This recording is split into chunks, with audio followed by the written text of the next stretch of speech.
नमस्कार, आप सभी का स्वागत है जीएस अकेडमी जून के इस क्लास में। और एनसीईआरटी की जो सीरीज चल रही थी उस सीरीज के अंतर्गत हम लोग क्लास 10th का ज्योग्राफी पढ़ रहे थे। तो इसी के अंतर्गत आज हम लोग क्लास 10th का जो ज्योग्राफी है उसका हम लोग लेसन 6 पढ़ने वाले हैं और लेसन 6 है विनिर्माण उद्योग।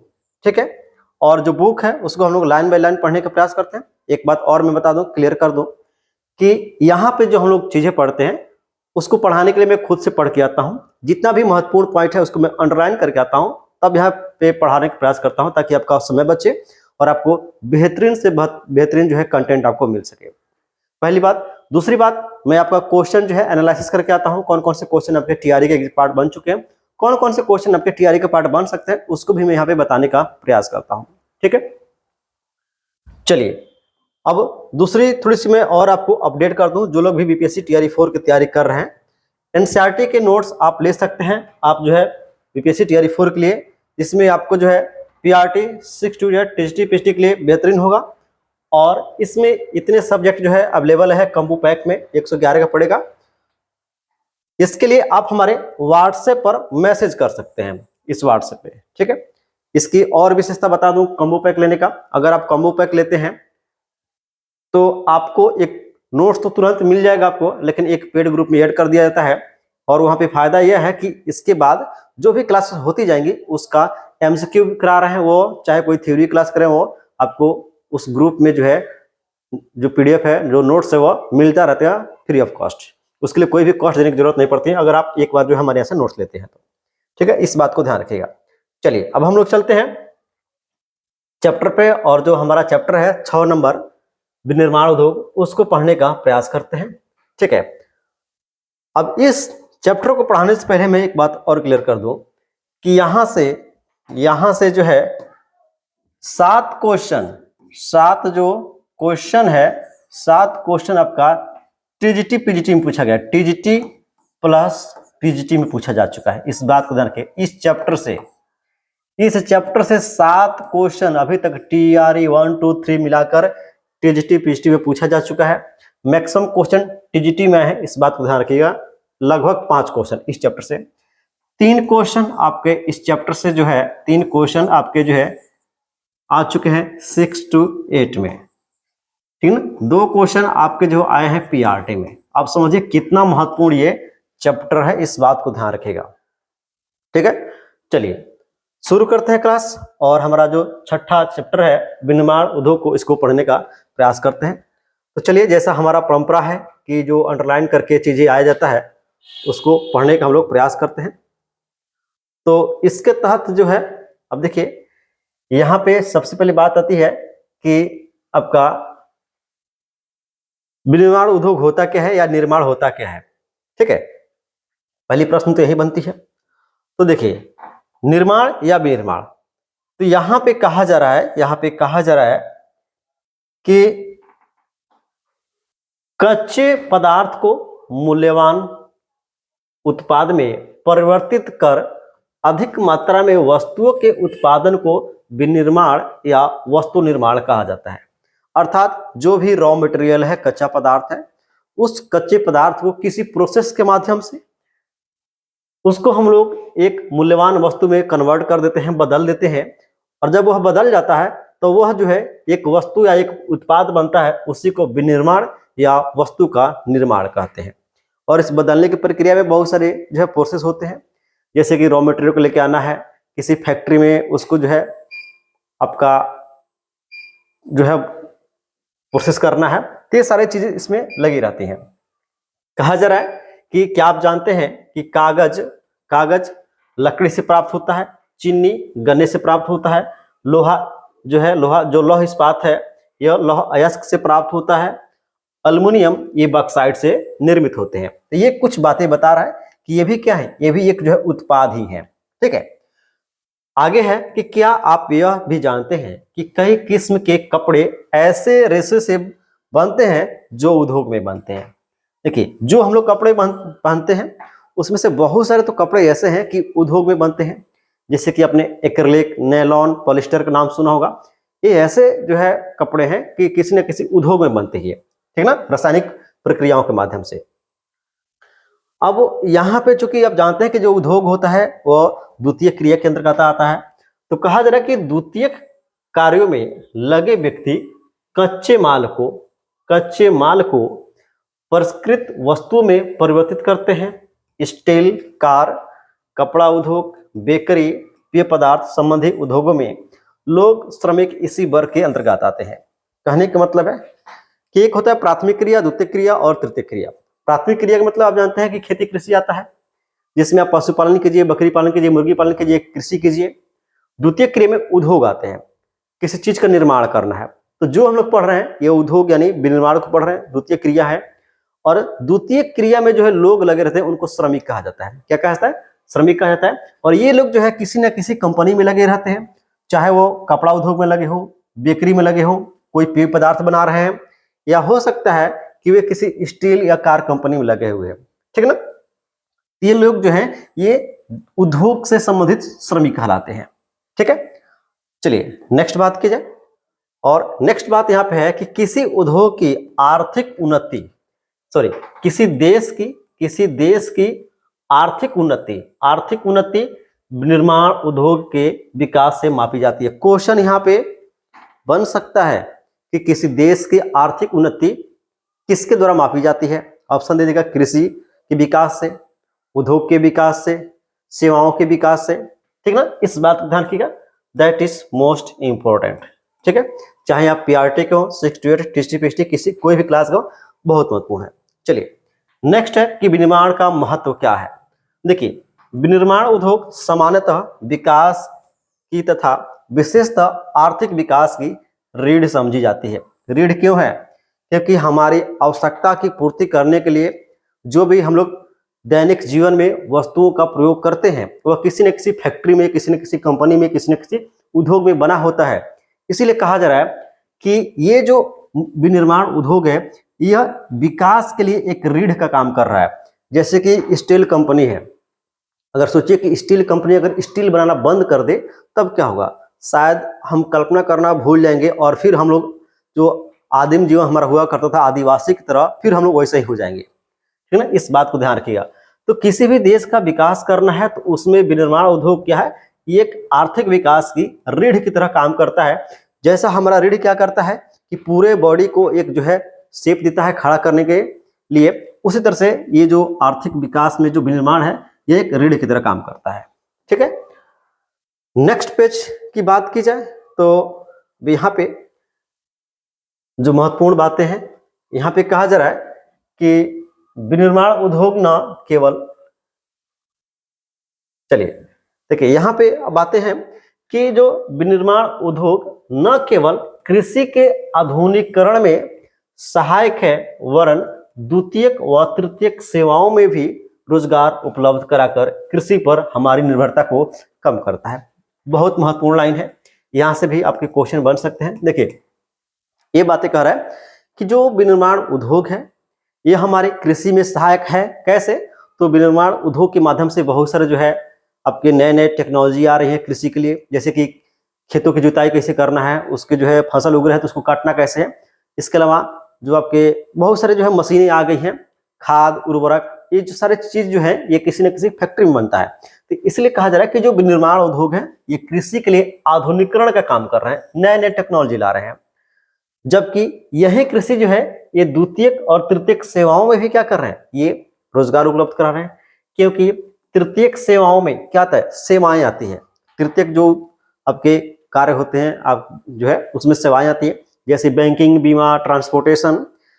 तो अब कहने का मतलब कि अगर कहीं पे विनिर्माण हो रहा है किसी देश में तो वहां पे रोजगार उपलब्ध होगा, लोग अधिक से अधिक बैंक में काम करना शुरू करेंगे, लोग जो है परिवहन में काम करना करेंगे, ट्रांसपोर्टेशन में काम करेंगे, इसके अलावा सेवाएं प्रदान करेंगे। कोई पता चले कोई इंजीनियर है, कोई अकाउंटेंट है, कोई डॉक्टर है, तो इस तरह से सेवाएं जो है मिलती हैं तृतीय क्षेत्र में भी। और प्राथमिक क्षेत्र में भी जो है इसका फायदा होता है क्योंकि जो नए नए टेक्नोलॉजी बनते रहते हैं। ये सारा जो है ये सब चीज किसके चलते हो रहा है? विनिर्माण उद्योग के चलते हो रहा है।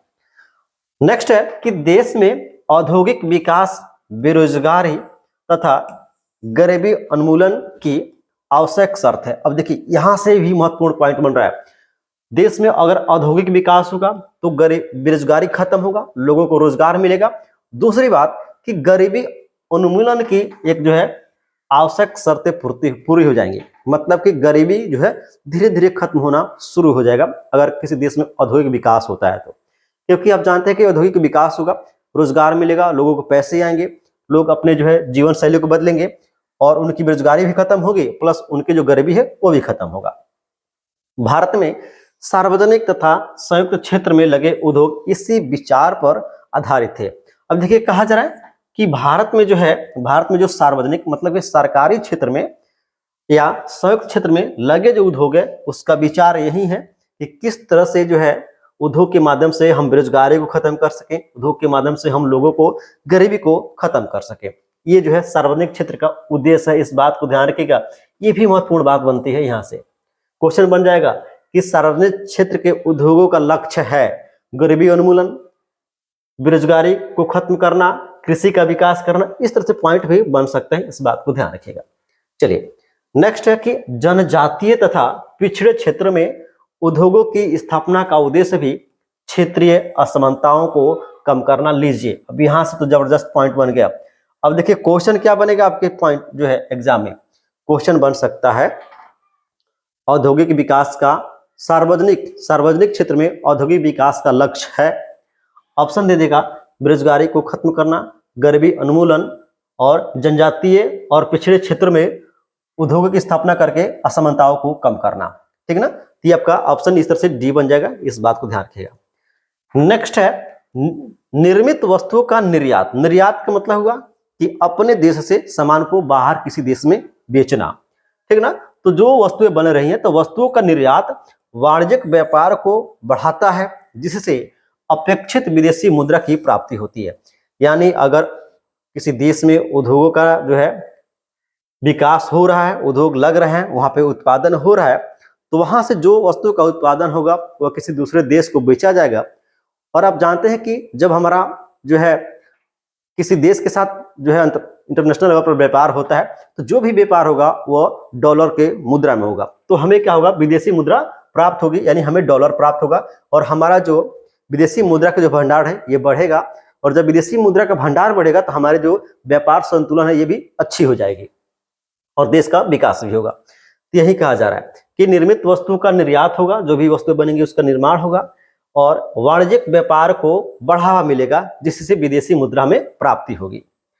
नेक्स्ट है कि वे देश ही विकसित है, यानी ऐसे देश विकसित होंगे जो कच्चे माल को विभिन्न अधिक मूल्यवान तैयार माल में जो है विनिर्मित करते हैं। भारत एक विकास विविध और शीघ्र औद्योगिक विकास में निहित है। कहने का मतलब है कि ऐसे ही देश विकसित हुए हैं या विकास कर गए हैं जिनके यहाँ औद्योगिक विकास हुआ है। जैसे कि इंग्लैंड को देखिए, जो है 18वीं शताब्दी में उनके यहाँ विकास हुआ औद्योगिक का, और 18वीं शताब्दी में जब उनके यहाँ औद्योगिक विकास हुआ तो उसमें देखिए उसके बाद उनकी जो अर्थव्यवस्था थी कितनी तेजी से बढ़ी। यही कहा जा रहा है कि भारत भी जो है उद्योगों के विकास की जो है श्रृंखला में चल पड़ा है और औद्योगिक विकास यहाँ पे निहित है। ठीक है, चलिए नेक्स्ट बात कीजिए। तो अब कृषि और उद्योग के संबंध में कुछ बातें कही गई हैं कि कृषि तथा उद्योग एक दूसरे के पृथक नहीं है, मतलब कि कृषि और जो उद्योग है दोनों एक दूसरे से जुड़े हुए हैं, एक दूसरे के पूरक हैं। एक दूसरे के पूरक का मतलब कि पूरक मतलब हुआ कि चाहे आप इसको ले लीजिए या इसको ले लीजिए, आप ऐसे समझिए। पूरक का मतलब कि आप नहाते हैं तो आपको साबुन की जरूरत पड़ती है। किसकी जरूरत पड़ती है? साबुन लगाने की। तो साबुन की कई सारी कंपनियां हैं, ठीक है।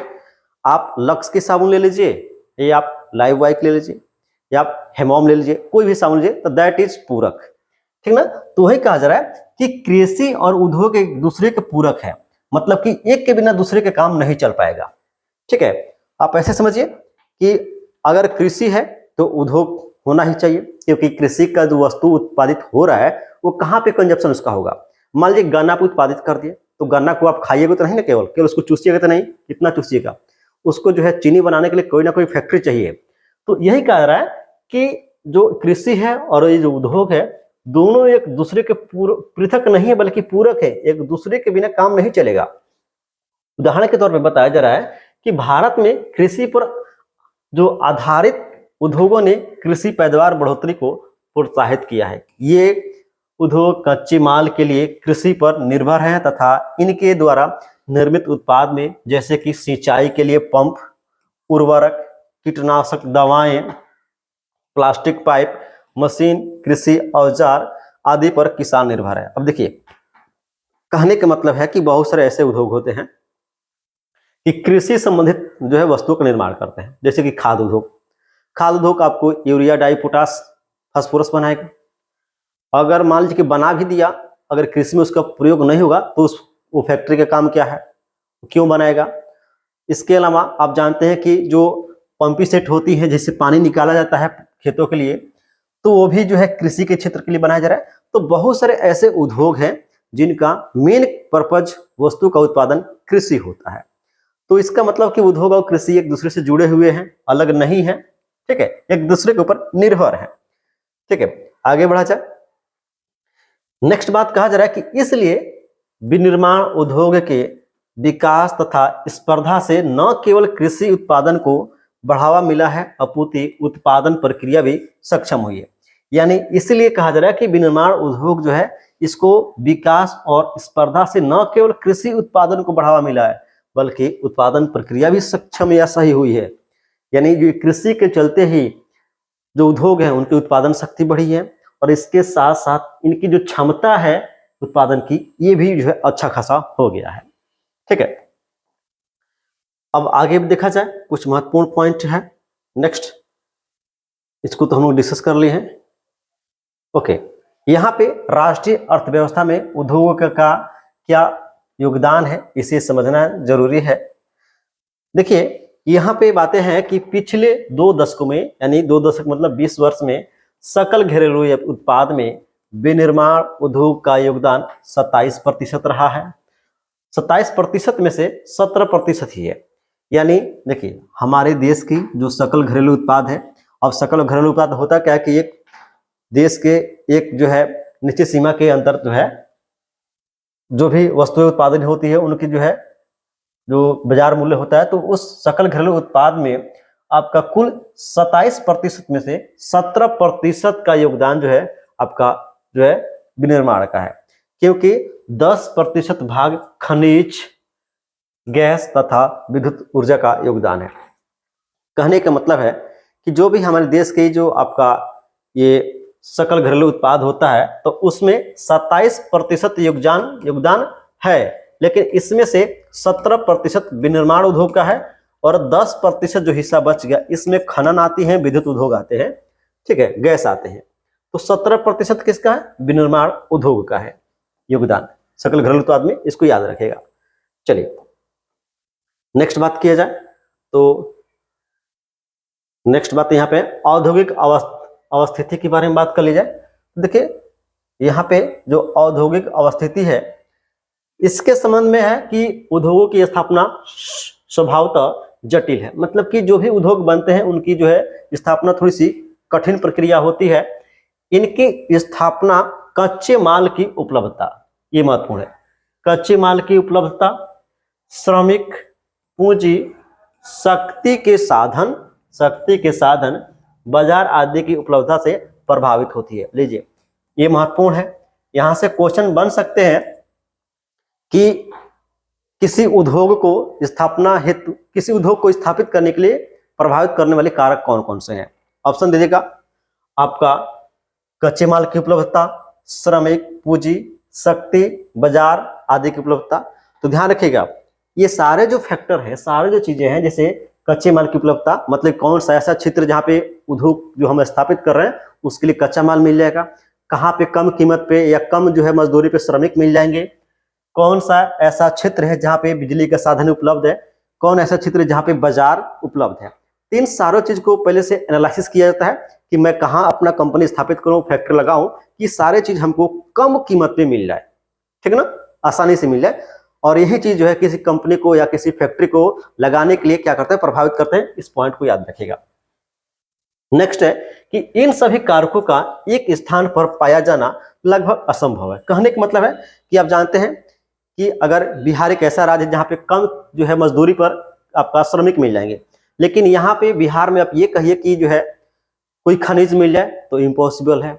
अब यहाँ पे अगर कोई खनिज भी मिलता है तो आपका कैमूर और जो है, इसके अलावा रोहतास, ये कुछ ऐसी जगह है जहाँ पे औरंगाबाद, ये कुछ ऐसी जगह पे जहाँ पे आपको जो है चूना पत्थर मिल जाएगा। तो वहाँ पे हो सकता है कि आपके सीमेंट की फैक्ट्री लग जाएगी, सीमेंट की फैक्ट्री है भी आपका। तो अब ये कहिए कि यहाँ पे कोई पेट्रोलियम कंपनी आ जाए यहाँ पे और तेलों का जो है प्रसंस्करण करने लगे, तो ये पॉसिबल नहीं है। कहने का मतलब कि कच्चे माल के उपलब्धता के आधार पर कंपनियां लगाई जाती हैं, फिर इसके बाद देखा जाता है कि कहीं श्रमिक कम कीमत में मिल जाए तो बेहतर है।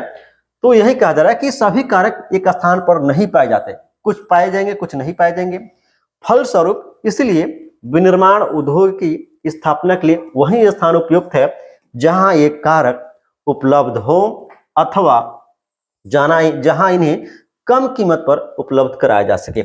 मतलब कि किसी फैक्ट्री को लगाना है तो सबसे पहले आप क्या देखेंगे, कहाँ अपनी कंपनी लगाएं कि कम कीमत पे हमारा कच्चा माल मिल जाए, थोड़ी सी कम कीमत पे हमारे श्रमिक मिल जाए, ठीक ना।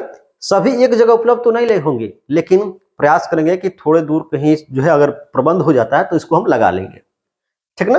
तो प्रयास किया जाता है कि कम कीमत पर क्या हो, सभी जो चीजें हैं वो उपलब्ध हो जाए। इसके अलावा औद्योगिक प्रक्रिया के प्रारंभ होने, इसके अलावा है कि औद्योगिक प्रक्रिया के प्रारंभ होने के साथ साथ नगरीकरण प्रारंभ हो जाता है। मतलब कि जैसे जैसे उद्योगों का विकास होना शुरू होगा, उद्योग लगना शुरू होंगे, वैसे वैसे जो है आपका नगरों का विकास होना शुरू हो जाएगा, नगर बनना शुरू हो जाएंगे।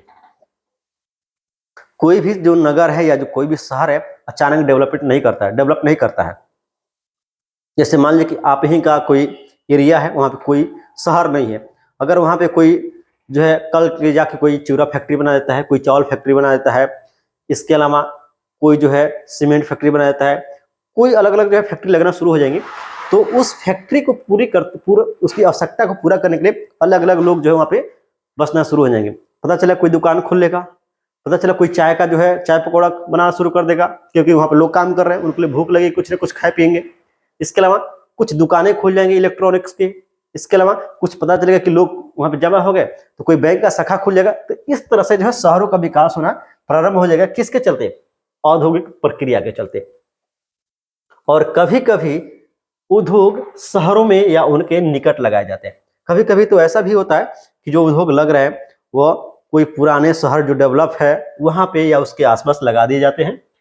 इस प्रकार औद्योगिकरण तथा नगरीकरण साथ साथ चलते रहते हैं, और इस तरह से जो उद्योगों का विकास है, जो नगरों का विकास है, यह साथ साथ चलता रहता है। ठीक है, कहा जा रहा है कि नगर जो है उद्योगों को बाजार सेवाएं जैसे कि बैंकिंग, बीमा, परिवहन, श्रमिक तथा वित्तीय सलाह आदि उपलब्ध कराते हैं। यानी अगर जो है कहीं पे जो है उद्योग लग रहा है तो उस उद्योग को सेवा प्रदान करने में क्या किया जाएगा, तो बैंक स्थापित हो जाएंगे, लोग जो है कोई कंपनी बीमा ऑफर करने लगेगी, इसके अलावा जो है आने जाने के लिए ऑटो या कोई परिवहन की सुविधा हो जाएगा, श्रमिक खोजे जाएंगे वहां पे, इसके अलावा वित्तीय सलाह भी वहां पे दिया जाना शुरू हो जाएगा। इस बात को ध्यान रखिएगा जिस क्षेत्र में कोई उद्योग या फैक्ट्री लगती है। तो नेक्स्ट है कि नगर केंद्रों द्वारा दी गई सुविधाओं से लाभान्वित कई बार बहुत से उद्योग नगरों के आसपास ही केंद्रित हो जाते हैं, जिसे समूहन बचत कहते हैं। दैट इज इंपॉर्टेंट, और ये ध्यान रखिएगा पीएचडी का क्वेश्चन बन चुका है, टीआरई 2 या 3 में पूछा बना है, लेकिन इतना ध्यान नहीं, लेकिन बन चुका है। ठीक ना, क्वेश्चन बना था कि जो है यहां से कि नगर केंद्रों द्वारा दी गई सुविधाओं से लाभान्वित कई बार बहुत से उद्योग नगरों के आसपास केंद्रित हो जाते हैं, उन्हें क्या कहा जाता है, तो समूहन बचत कहा जाता है। मतलब कि देखिए, मतलब कि यह है कि कई बार क्या होता है कि नगर जो है उसके सुविधा को फायदा उठाने के लिए, उसके जो सुविधा है उसके लाभान्वित होने के लिए जो कंपनियां होती है वो एक दूसरे के आसपास बसना शुरू हो जाती है। ठीक ना, तो इसी को समूहन बचत कहा जाता है। जैसे कि आप चले जाइए गुड़गांव चले जाइए, तो गुड़गांव में जब आप जाएंगे तो वहां पे एक अलग सेक्टर ही है कंपनियों का, एक कंपनी दूसरे से सटी हुई है, ऐसे जो है लगभग 10 किलोमीटर 15 किलोमीटर का रेंज में है ये गुड़गांव में। जैसे कि आप गुड़गांव के आप मानेसर में चले जाएंगे तो ये पूरा एरिया वही है। ठीक है, तो उसको समूहन बचत कहा जाता है कि बहुत सारी जो कंपनियां हैं ये किसी एक नगर के आसपास एकदम श्रृंखला में फैल गई हैं कि इस शहर का जो भी फायदा है ये हमें मिलता रहेगा और हम अपना विकास करते रहेंगे, दैट इज समूहन। ठीक है, चलिए नेक्स्ट बात करें नेक्स्ट पेज पे। ओके, इसी पेज पे कुछ और भी महत्वपूर्ण बातें हैं, इसको देख लिया जाए। तो नेक्स्ट बात है कि स्वतंत्रता से पहले अधिकतर जो विनिर्माण उद्योग की स्थापना दूरस्थ देशों से व्यापार पर आधारित थी, जैसे कि मुंबई, कोलकाता, चेन्नई। यानी कहने का मतलब है कि हमारे देश जब आजाद नहीं हुआ था तो उसके पहले जो भी कंपनियां थी वे या तो मुंबई में लगती थी, या तो कोलकाता में, या तो फिर चेन्नई में लगती थी। ये भी महत्वपूर्ण है, ध्यान रखिएगा। क्वेश्चन बन सकता है कि देश की स्वतंत्रता से पहले कंपनियों का स्थापना होता था मुंबई, दिल्ली, चेन्नई, उपरोक्त में से एक से अधिक, उपरोक्त में कोई नहीं। तो ध्यान रखिएगा, ऑप्शन क्या हो जाएगा? डी हो जाएगा। ओके, नेक्स्ट पॉइंट है आपका यहां पे। ओके, अब यहां पे कहा जा रहा है कि किसी उद्योग की अवस्थिति का जो निर्धारण है, किसी उद्योग की अवस्थिति का निर्धारण उसकी न्यूनतम उत्पादन लागत से निर्धारित होता है। सरकारी नीतियों तथा निपुण श्रमिकों की उपलब्धता भी उद्योगों की अवस्थिति को प्रभावित करती हैं। आप ऐसे समझिए कि कोई फैक्ट्री, कोई उद्योग कहाँ पे लगेगा, तो उसको लगने के लिए, उसकी अवस्थिति के लिए न्यूनतम उत्पादन लागत, ये क्या होता है न्यूनतम उत्पादन लागत? तो कम कीमत पे उसको कहाँ ऐसा क्षेत्र मिलेगा कि कम कीमत पे अपना सामान बना ले। जैसे कि आप जानते हैं कि अगर मुझे इस टाइलर को बनाना है तो हम सोचेंगे कि हम कहाँ पे अपनी फैक्ट्री लगाए कि कम कीमत पे हमको बिजली मिल जाए, कम कीमत पे हमको श्रमिक मिल जाए, कम कीमत पर हमको कच्चा माल मिल जाए, और कम जो है सरकार की जो नीति है, कम उसकी जो है हमें कागज पत्र करने की व्यवस्था पड़े। ये सब चीज जो है उत्पादन लागत में आता है। फिर देखना है कि कहाँ पे हम जो है अपना सामान बेचें कि हम जो ले जाने का जो खर्चा है ट्रांसपोर्टेशन का, परिवहन का, वो भी हमें कम लगे। तो ये सारे चीज जोड़ के उत्पादन लागत कहलाता है। ठीक ना? तो यह उत्पादन लागत ही निर्धारित करता है कि किसी कंपनी का स्थापना कहाँ पे होगा। ठीक ना? और इसके अलावा सरकारी जो नीतियां हैं ये भी निपुण होंगी, अगर बेहतर रहेंगी तो श्रमिकों की उपलब्धता भी इसके लिए प्रभावी करेगा। उद्योग अवस्थिति को मतलब ये सभी मिलकर प्रभावित करते हैं। श्रमिक कहाँ कम कीमत में मिलेंगे, सरकारी नीतियां कैसी हैं, कितना कागज पत्र तैयार करना पड़ेगा हमें, किस बाजार में जाकर बेचना है, कहाँ से हमको रॉ मटेरियल चाहिए बनाने के लिए, बिजली की जो लागत है वो कितनी आएगी, सब चीज क्या करते हैं किसी फैक्ट्री को, उसकी स्थान को प्रभावित करते हैं। ठीक है, फिर आपको जो है जल की उपलब्धता है कि नहीं है ये भी मायने रखता है। चलिए अब हम बात करते हैं उद्योगों का वर्गीकरण। आप जानते हैं कि भारत में कई तरह के उद्योग पाए जाते हैं और इन उद्योगों को अलग अलग आधार पर वर्गीकृत किया गया है। अब देखिए यहाँ पे जो उद्योग है, कहा जा रहा है कि रोजमर्रा के इस्तेमाल की विभिन्न औद्योगिक उत्पादकों की सूची बनाई गई है। ठीक ना? यानी जो भी वस्तुएं हम लोग इस्तेमाल करते हैं उसके लिए अलग अलग जो है जो उद्योग है उनकी एक सूची बनाई गई है। और कहा जा रहा है कि कोई ऐसा उद्योग है जो ट्रांजिस्टर बना रहा है, बिजली का बल्ब बना रहा है, वनस्पति तेल बना रहा है, सीमेंट, कच्चा कांच का सामान, पेट्रोल, माचिस, स्कूटर, वाहन, दवाइयां, ये सभी अलग अलग फैक्ट्रियां या कंपनियां बनाती हैं। यदि हम विशेष मापदंडों के आधार पर विभिन्न उद्योगों का वर्गीकरण करते हैं तो जो विनिर्माण की आसानी से समझ पाएंगे। मतलब कि इसको जो है अलग अलग भागों में हम लोग बांट कर समझने का प्रयास करते हैं कि उद्योग कितने प्रकार के होते हैं। अब देखिए यहाँ पे कहा जा रहा है कि उद्योगों को निम्न प्रकार से वर्गीकृत मतलब कि बांटा जा सकता है। अब देखिए कच्चे माल के आधार पर, जो कच्चा माल प्रयुक्त हो रहा है उसके स्रोत के आधार पर कौन कौन से उद्योग होते हैं, तो कृषि आधारित, मतलब कि कृषि आधारित यानी कृषि से जो कच्चा माल मिल रहा है, तो इसमें आते हैं सूती वस्त्र उद्योग, क्योंकि सूती वस्त्र उद्योग के लिए आपको कपास चाहिए और कपास कृषि से मिलता है। ऊनी वस्त्र उद्योग के लिए जो है आपका कृषि चाहिए। इसके अलावा आप जानते हैं कि जो आपका बकरी पालन है, भेड़ पालन है, ये इसी में आता है और वो खुद कृषि है वो आपका। इसके अलावा पटसन उद्योग, पटसन जब जानते हैं वो आता है। रेशम उद्योग जिसमें शहतूत के पत्ते पर रेशम के कीड़े पाले जाते हैं जहाँ पे कोकून से रेशम बनता है।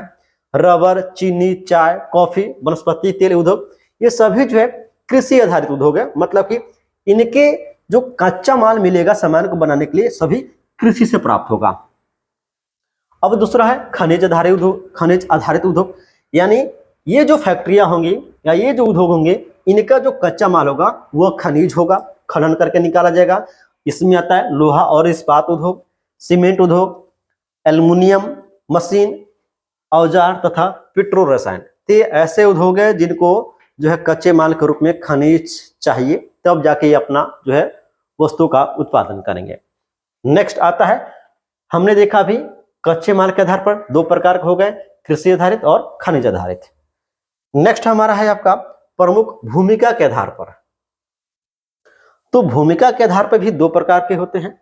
कौन कौन से? तो आधारभूत उद्योग। आधारभूत उद्योग का मतलब कि हमारे ये जो है बेसिक नीड को पूरा करते हैं, जैसे कि जिनके उत्पाद कच्चे माल के तौर पर दूसरे उद्योग के द्वारा निर्भर किया जाता है या प्रयोग किया जाता है। मतलब कि देखिए स्टील कंपनी है, स्टील कंपनी लोहा बना देगी, तो जब स्टील कंपनी लोहा बनाएगी तो दूसरा जो कंपनी है उसी लोहा को लेकर कोई मशीन बना देगा। तो स्टील कंपनी क्या हो गई? ये आधारभूत उद्योग हो गई, क्योंकि उसका जो भी वस्तु का उत्पादन हो रहा है वह दूसरा उद्योग कच्चे माल के तौर पर प्रयोग कर रहा है। तो वही आपका आधारभूत उद्योग हो गया, जैसे कि लोहा और इस्पात उद्योग, तांबा प्रगलन उद्योग, एल्युमिनियम प्रगलन उद्योग, यानी तांबे को पिघलाया जाता है, एल्युमिनियम को पिघलाकर उसका जो ढांचा बनाया जाता है। लोहा इस्पात उद्योग ये सभी आधारभूत उद्योग है, क्योंकि इन्हीं के द्वारा बाकी उद्योग चलते हैं। ठीक है। नेक्स्ट है उपभोक्ता उद्योग, यानी उपभोक्ता उद्योग ऐसे उद्योग होते हैं कि जिनका वस्तु जो बनता है वो उपभोक्ता अपने जो यूज के लिए प्रयोग करता है, यानी जो उत्पादन उपभोक्ताओं के सीधे उपयोग हेतु करते हैं। यानी कंपनी कुछ ऐसी होती है कि जो वस्तु बनाएंगी डायरेक्ट वो उपभोक्ता के पास पहुंचेगा। जैसे कि आपका ब्रेड हो गया, अगर कोई कंपनी ब्रेड बना रही है, किसका मतलब कि दूसरा कोई कंपनी उस ब्रेड को नहीं ले सकती है। जब भी खरीदेगा तो कोई आम आदमी खरीदेगा, कोई उपभोक्ता खरीदेगा, उसको लेके खा पी जाएगा। ठीक है, तो ये आपकी हो गई उपभोक्ता उद्योग। इसमें आता है चीनी, दंतमंजन, कागज, पंखे, सिलाई मशीन, ये हैं आपके उपभोक्ता उद्योग के उदाहरण। चलिए अब पूंजी के आधार पर यानी पूंजी निवेश के आधार पर देखा जाए, इसमें भी देखा जाए तो एक लघु उद्योग को संपत्ति की एक इकाई पर अधिकतम निवेश मूल्य के परिप्रेक्ष्य में परिभाषित किया जाता है। यह निवेश सीमा समय समय के साथ परिवर्तित होती रहती है, अधिकतम स्वीकार्य निवेश के आधार पर की जाती है। यह निवेश मूल्य समय के साथ बदलता रहता है। वर्तमान में अधिकतम निवेश 1 करोड़ रुपये स्वीकार किया गया है। कहने का मतलब है कि आपका जो निवेश आपका आधार पर जो कंपनियां होती हैं, जो उद्योग होते हैं, तो इसमें जो है निवेश की जो राशि है वो बदलती रहती है समय समय के अनुसार। गवर्नमेंट डिसाइड करता है कि जो है अब कितनी पैसा लगाकर फैक्ट्री स्टार्ट किया जाता है, उसका एक लिमिट सीमा होता है। तो अभी जिसका जो सीमा चल रहा है वो 1 करोड़ चल रहा है किसी फैक्ट्री को स्थापित करने के लिए। इसके अलावा हमने देखा, इसके अलावा देखा जाए स्वामित्व के आधार पर, अभी हमने पूंजी के आधार पर देखा था। स्वामित्व के आधार पर देखा जाए मतलब कि मालिकाना हक के आधार पर। एक होता है सार्वजनिक वितरण, सार्वजनिक क्षेत्र में यहां से क्वेश्चन बन चुके हैं आपके जो है पीजीटी, टीजीटी और आपके क्लास 6 to 8 एसएसटी का। ठीक है, यहाँ पे देखिए, यहाँ पे कहा जा रहा है कि सार्वजनिक क्षेत्र में लगे सरकारी एजेंसियां द्वारा प्रबंधित तथा सरकार द्वारा संचालित उद्योग, जैसे कि भारत हैवी इलेक्ट्रिकल लिमिटेड जिसे भेल कहते हैं, तथा steel authority of India limited जिसे सेल कहते हैं। क्वेश्चन अभी आपका 6 to 8 में एसएसटी में बना था कि निम्न में से कौन सार्वजनिक क्षेत्र की कंपनियां है? सेल, ठीक ना। इसके अलावा टीजीटी का भी क्वेश्चन बन चुका था कि निम्न में से कौन सार्वजनिक क्षेत्र की कंपनियां हैं? सेल, भेल, ठीक, ध्यान रखिएगा। इसके अलावा अभी देखा हमने सार्वजनिक क्षेत्र की कंपनी, यानी ऐसी कंपनी जिसका स्वामित्व सरकार के हाथ में होगा, सरकार उसको चलाएगी अपने हिसाब से। इसमें आते हैं भेल और सेल। भेल को बोला जाता है भारत हैवी इलेक्ट्रिकल लिमिटेड, और जो सेल है उसको बोला जाता है steel authority of India limited. ध्यान रखिएगा, यही सेल जो है जितने लौह उत्पादन करते हैं कंपनियां, तो ये क्या करती है, सेल के द्वारा ही बेची जाती हैं। नेक्स्ट है कि निजी क्षेत्र के उद्योग, यानी जिनका एक व्यक्ति के स्वामित्व में और उसके द्वारा संचालित अथवा लोगों के स्वामित्व में या उनके द्वारा संचालित है, जैसे टिस्को, बजाज ऑटो लिमिटेड और डाबर उद्योग। ये ऐसे कंपनी है, निजी क्षेत्र का उद्योग का मतलब कि ऐसा उद्योग जो किसी एक व्यक्ति के द्वारा लगाया गया है उस कंपनी को, वही एक व्यक्ति उस कंपनी अपने हिसाब से चला रहा है उस कंपनी को। और इसका उदाहरण है जैसे टिस्को हो गया, रतन टाटा जी का आप जानते हैं, टिस्को बजाज कंपनी को जानते हैं, बजाज ऑटो लिमिटेड, और आपका डाबर। ये कुछ ऐसी कंपनी है कि प्राइवेट कंपनी है, निजी कंपनी है, ठीक है, ये किसी खास व्यक्ति के द्वारा चला जाता है। संयुक्त उद्योग, संयुक्त मतलब कि आपका इसमें मिला जुला रूप दिखेगा कैसे, तो वैसे उद्योग जो राज्य सरकार और निजी क्षेत्र के संयुक्त प्रयास से चलाए जाते हैं, जैसे कि ऑयल इंडिया लिमिटेड, ठीक है। कहने का मतलब कि कुछ ऐसे भी उद्योग होते हैं जो आपके सरकार और एक आम आदमी मिलकर या कुछ समूह मिलकर चलाते हैं, इसको जो है संयुक्त उद्योग कहा जाता है, जैसे कि ऑयल इंडिया लिमिटेड। इस एग्जाम्पल को याद रखिएगा, कभी भी क्वेश्चन बन सकता है कि ऑयल इंडिया लिमिटेड किस प्रकार की उद्योग है, सार्वजनिक, निजी उद्योग, संयुक्त उद्योग, या ये भी क्वेश्चन बन जाएगा कि संयुक्त उद्योग का उदाहरण है सेल, भेल, ऑयल इंडिया लिमिटेड। इसको ध्यान रखिएगा, ठीक है। और भी महत्वपूर्ण बातें देख लिया जाए। चलिए इस क्वेश्चन, इस चैप्टर में बता दूं, इतना ज्यादा क्वेश्चन बने हुए हैं टीजीटी पीजीटी के, 7 क्वेश्चन, लगभग समझे कि 6 क्वेश्चन तो आपके केवल टीजीटी के हैं, ठीक है, 5 से 6 क्वेश्चन, 1-2 क्वेश्चन पीजीटी के भी है, 2 क्वेश्चन 3 क्वेश्चन के आसपास आपका 6 to 8 का, 2 आपका प्राइमरी का, बहुत ज्यादा क्वेश्चन ऐसा हुआ है। अगला है कि सहकारी उद्योग। सहकारी उद्योग का मतलब है कि समूह विकास होगा, और सहकारी उद्योग में कहा जा रहा है कि जिनका स्वामित्व कच्चे माल की पूर्ति करने वाले उत्पादकों, श्रमिकों को या दोनों को हाथों में होता है। यानी सहकारी जो उद्योग होता है, इस उद्योग में जो मालिक होते हैं वे लोग समूह में होते हैं, और ये हो सकता है कि जो लोग कच्चा माल की पूर्ति कर रहे हैं वह लोग, और जो उत्पाद कर रहे हैं वह दोनों लोग मिलकर अपना एक समूह बना ले और फिर एक कंपनी को चलाएं। इसके अलावा श्रमिकों या दोनों के हाथ में हो सकता है। आप ऐसे समझिए कि सहकारी उद्योग में क्या होता है कि जो आदमी कच्चा माल दे रहा है उस कंपनी में, वह आदमी, यह हो सकता है कि जो उत्पादन कर रहा है उसकी समूह, या यह भी हो सकता है कि कच्चा माल देने वाला और वस्तु का उत्पादन करने वाला दोनों मिल जाए कि चलो भाई हमारे पास सामान है, हम दे देंगे कंपनी में, उस सामान से, उस जो है कच्चा माल से तुम सामान बना लेना, और जो भी फायदा होगा हम दोनों आपस में बांट लेंगे। तो इस तरह से लोगों का समूह होता है, उसे सहकारी उद्योग कहा जाता है। और संसाधनों का कोष संयुक्त होता है, मतलब कि जो भी फायदा होगा वो लोगों के समूह में बांटा जाएगा।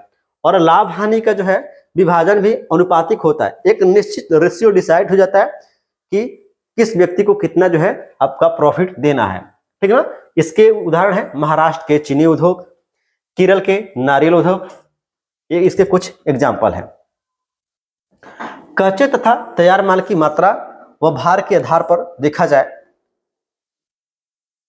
तो इसमें भी कुछ और उद्योग होते हैं, जैसे कि भारी उद्योग आते हैं। तो भारी उद्योग जैसे लोहा और इस्पात उद्योग, ये क्या है, ये भारी उद्योग है, मतलब कि इनका जो उत्पाद होता है, जो प्रोडक्ट निकल के आता है वो भारी होता है, स्थूल होता है। हल्के उद्योग जो कम भार वाले कच्चे माल का प्रयोग करते हैं और हल्के माल का उत्पादन भी करते हैं, जैसे कि विद्युतीय उद्योग। तो जो विद्युत उद्योग होते हैं वो उनका जो कच्चा माल होता है वो भी हल्का होता है, और जो लोग सामान बनाते हैं वो भी हल्का होता है, ठीक है। अब आगे बढ़ा जाए, कृषि आधारित उद्योग की बात की जाए तो कृषि आधारित उद्योग में देखा जाए तो कहा जा रहा है कि देखिए कृषि आधारित उद्योग में यानी जो उद्योग होंगे एक कच्चे माल का जो है, कच्चे माल में आपका कृषि से प्राप्त करेंगे, जैसे कि सूती वस्त्र उद्योग, पटसन, रेशम, ऊनी वस्त्र उद्योग, चीनी तथा वनस्पति तेल, ये ऐसी कंपनियां हैं, ऐसे उद्योग हैं जो अपना कच्चा माल कृषि से प्राप्त करेंगी, ठीक है ना, और कच्चा माल पर ये आधारित होंगे। इसमें सबसे पहले बात करते हैं वस्त्र उद्योग के बारे में। अब ध्यान रखिएगा, यहां से क्वेश्चन आपके बन चुके हैं। अब देखिए कहा जा रहा है कि वस्त्र उद्योग, तो भारतीय अर्थव्यवस्था में, भारतीय जो अर्थव्यवस्था है, इस अर्थव्यवस्था में वस्त्र उद्योग का अपना अलग महत्व है। अलग महत्व क्यों है? क्योंकि इसका औद्योगिक उत्पादन में महत्वपूर्ण 14% योगदान है। यानी हमारा जो वस्त्र उद्योग है, इसका जो है कुल औद्योगिक उत्पादन में केवल इसका 14% अकेले का जो है योगदान है। यह लगभग 350 लाख व्यक्ति को रोजगार प्रोवाइड कराता है। कितना? ध्यान रखिएगा इस डाटा को, लगभग 350 लाख लोगों को रोजगार प्राप्त कराता है वस्त्र उद्योग। इसके अलावा कृषि के पश्चात दूसरा बड़ा उद्योग है, यानी कृषि जो आपका लोगों को रोजगार प्रदान करता है, उसके बाद वस्त्र उद्योग सबसे अधिक जो है लोगों को रोजगार प्रदान करने वाला उद्योग बना है, ठीक ना। लगभग 24.6% विदेशी मुद्रा ये अर्जित करता है, ठीक है। और सकल घरेलू उत्पाद में इसकी जो भागीदारी है लगभग कितनी है? 4% है। ये सारा डाटा याद रखिएगा। देश का यह अकेला उद्योग है जो कच्चे माल के उच्चतम अतिरिक्त मूल्य उत्पादक तक की श्रृंखला में परिपूर्ण तथा आत्मनिर्भर है। लीजिए टीजीटी में क्वेश्चन बना है, टीजीटी में क्वेश्चन बना है कि निम्न में से कौन सा उद्योग जो है आत्मनिर्भर है? कौन आत्मनिर्भर है? तो आपका वस्त्र उद्योग। ये क्वेश्चन बन चुका है टीजीटी में, और एक बार शायद पीजीटी में भी बन चुका है, ठीक है। चलिए आगे बात की जाए। यहाँ पे आइए, अब किस तरह से कपड़े की जो है धुनाई बुनाई होती है, रंगाई होती है, फिर जाके वस्त्र बनता है। यह प्रक्रिया आपसे नहीं पूछेगा, डोंट वरी, ठीक ना। अभी जो हमने डाटा बताया उसको याद रखेगा। अब देखिए, अब बात की जा रहा है कि सूती वस्त्र उद्योग के बारे में। तो देखिए इसमें बताया जा रहा है कि हमारे पुराने समय में जो सूती वस्त्र उद्योग हुआ करते थे, उनकी कताई हथकरघा के द्वारा की जाती थी, ठीक ना। ये बातें हमें बताई जा रही, इसको जानना जरूरी नहीं है, हमको यहाँ से जानना जरूरी है। ये क्वेश्चन जो है आपके 6 to 8 टीजीटी पीजीटी सब में बना हुआ है। क्वेश्चन है कि पहला सफल सूती वस्त्र उद्योग 1854 मुंबई में लगाया गया है। अब यहाँ से क्वेश्चन दो तरह से बना हुआ है, टीजीटी पीजीटी और आपके 6 to 8 में भी। यहाँ से क्वेश्चन बना था कि पहला सफल सूती वस्त्र कब स्थापित किया गया था? तो 1854। दूसरा बना था कि पहला सफल सूती वस्त्र उद्योग कहाँ पे स्थापित हुआ था? तो मुंबई, ठीक है। अब यहाँ पे फिर इसको जानना जरूरी नहीं है। यहाँ पे कहा जा रहा है कि जो यूरोप जो है ये 2 विश्व युद्धों से जूझ रहा था, लेकिन फिर इंग्लैंड में जो है औद्योगिक क्रांति हुई और फिर जाके वहाँ पे जो है उद्योग का विकास हुआ, और फिर हमारे जो कंपनियां हैं, जो उद्योग है, कपड़ा उद्योगों का हुआ, पिछड़ते चला गया इंग्लैंड के चलते। चलिए अब यहाँ पे बात करते हैं। तो देखिए यहाँ पे कहा जा रहा है कि नवंबर 2011 तक देश में लगभग 1996 सूती तथा कृत्रिम रेशों का कपड़ा मिलें स्थापित थी। यानी 2011 का डाटा दिया है कि उसमें 1946 जो कंपनियां थी ये सूती वस्त्र और कृत्रिम रेशे से कपड़ा बनाती थी, इतनी मिल स्थापित थी। इनमें से 80% निजी क्षेत्र में था, यानी किसी खास व्यक्ति की कंपनी थी। शेष सार्वजनिक क्षेत्र और सहकारी क्षेत्र थे, ठीक है। इसके अंतर्गत कई हजार छोटी इकाइयां जिनमें 4 से 10 हथकरघे हैं, और इसके अंतर्गत यानी ये जो आपका सूती मिल उद्योग है या कारखाने हैं, इसके अंदर कई छोटे छोटे जो है आपके उद्योग काम करते हैं। नेक्स्ट देखिए, आरंभिक वर्षों में सूती वस्त्र उद्योग महाराष्ट्र, गुजरात के कपास उत्पादन क्षेत्रों तक ही सीमित थे। महत्वपूर्ण लाइन है, रट के पी जाइएगा। क्वेश्चन बन सकता है कि शुरुआती दिनों में या आरंभिक दिनों में सूती वस्त्र उद्योग निम्न स्थानों पर स्थापित किए जाते थे। ऑप्शन दे देगा महाराष्ट्र, गुजरात, इसके अलावा दे देगा आपका जो है आपका कोलकाता। तो ध्यान रखिएगा, महाराष्ट्र गुजरात को याद रखिएगा। शुरू में जो सूती वस्त्र उद्योग थे ये महाराष्ट्र और गुजरात के ही आसपास जो है स्थापित होते थे, ठीक है। ऐसा कारण क्या था?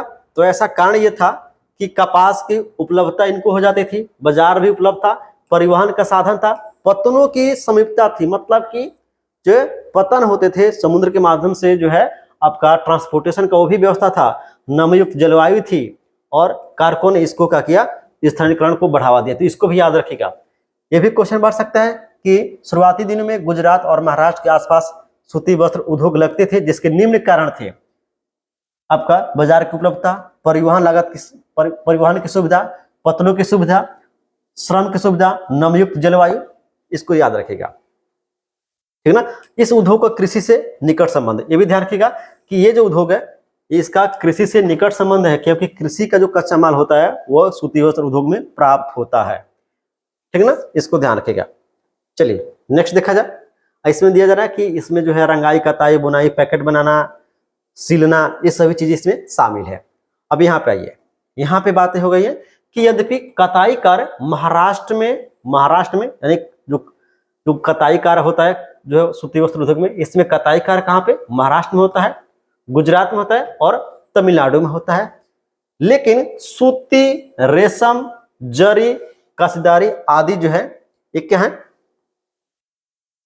इसके बारे में क्या कहा जा रहा है, तो इसके बारे में कहा जा रहा है कि मुंबई के परंपरागत कौशल और डिजाइन दोनों के लिए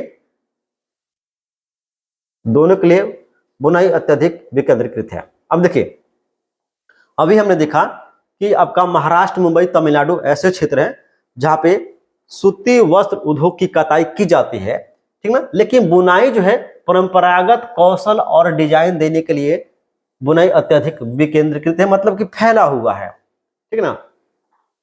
विकेंद्रीकृत क्या मतलब है कि देखिए यहाँ पे बताया जा रहा है कि जो सूती वस्त्र उद्योग में जो कताई होती है ये मात्र महाराष्ट्र, गुजरात और तमिलनाडु में होता है, लेकिन इसका जो रंगाई है ये क्या है, इसका जो बुनाई है ये परंपरागत कौशल के चलते के आधार पर होता है, और इसका डिजाइन देने के लिए देश के अलग अलग भागों में इसकी जो है व्यवस्था होती है। देश के अलग अलग जगहों पे इसकी जो बुनाई और डिजाइन दी जाती है कपड़ों की, ठीक है। तो इस बात को ध्यान रखिएगा। नेक्स्ट आपका देखा जाए, नेक्स्ट और महत्वपूर्ण बातें जो है यहाँ पे है, यहाँ पे ध्यान रखिएगा। नेक्स्ट बात है कि भारत जापान को सूत का निर्यात करता है। भारत किसको जो सूत निर्यात करता है, जापान को। भारत में सूती वस्त्र के अन्य आयातक देश है। आयातक देश थे कौन कौन, संयुक्त राज्य अमेरिका, इसके अलावा इंग्लैंड, रूस, फ्रांस, पूर्वी यूरोपीय देश, नेपाल, सिंगापुर, श्रीलंका और अफ्रीका के देश। इसको ध्यान रखना है, क्वेश्चन बन सकता है कि भारत निम्न देशों को सूत का निर्यात करता है। भारत निम्न देशों को सूत का निर्यात करता है, ऑप्शन देखिए जापान, ठीक ना। इसके अलावा क्वेश्चन ऐसा भी बन सकता है कि भारत निम्न देशों में सूती वस्त्र के जो है निर्यात करता है। तो जब सूती वस्त्र का निर्यात देगा तब आपके ये नीचे वाले देश आ जाएंगे, और आपका सिर्फ दे देगा सूत का निर्यात तो जापान हो जाएगा, ठीक है। इसको याद रखिएगा। चलिए नेक्स्ट देखा जाए।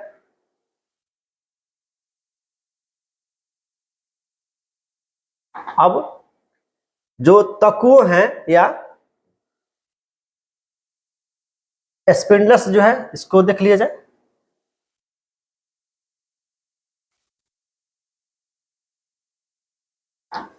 तकुओ या स्पिंडल्स की क्षमता के रूप में भारत को विश्व में दूसरा स्थान प्राप्त है। इसके चीन जो है प्रथम स्थान पर है। कौन प्रथम स्थान पर है, तो चीन जो है इसमें प्रथम स्थान पर है। और 2011-12 के अनुसार जो है 431.3 लाख थी इनकी संख्या भारत में, ठीक ना। नेक्स्ट है कि सूती रेशे के विश्व व्यापार में हमारे देश की भागीदारी काफी महत्वपूर्ण है। यानी जो सूती वस्त्र है या सूती रेशे जो है विश्व में भारत का बहुत ज्यादा मांग है। कुल अंतर्राष्ट्रीय व्यापार का, यानी जो भी अंतर्राष्ट्रीय व्यापार होता है भारत से, लगभग 1/4 भाग जो है इसका हिस्सा होता है। लेकिन तैयार वस्त्र के कुल व्यापार में यह हिस्सा केवल 4% है। मतलब कि सूत के मामले में देखा जाए, सूती रेशे के मामले में देखा जाए तो इसमें भारत से जितना भी व्यापार होता है उसका कितना, तो कहाँ गया, 3/4, 1/4, 1/4, 1/4, अरे 25%। कुल अंतरराष्ट्रीय व्यापार का 25% हिस्सा जो है सूती रेशे का होता है, लेकिन तैयार माल में मात्र 4% योगदान है। ठीक है, इस बात को ध्यान रखिएगा।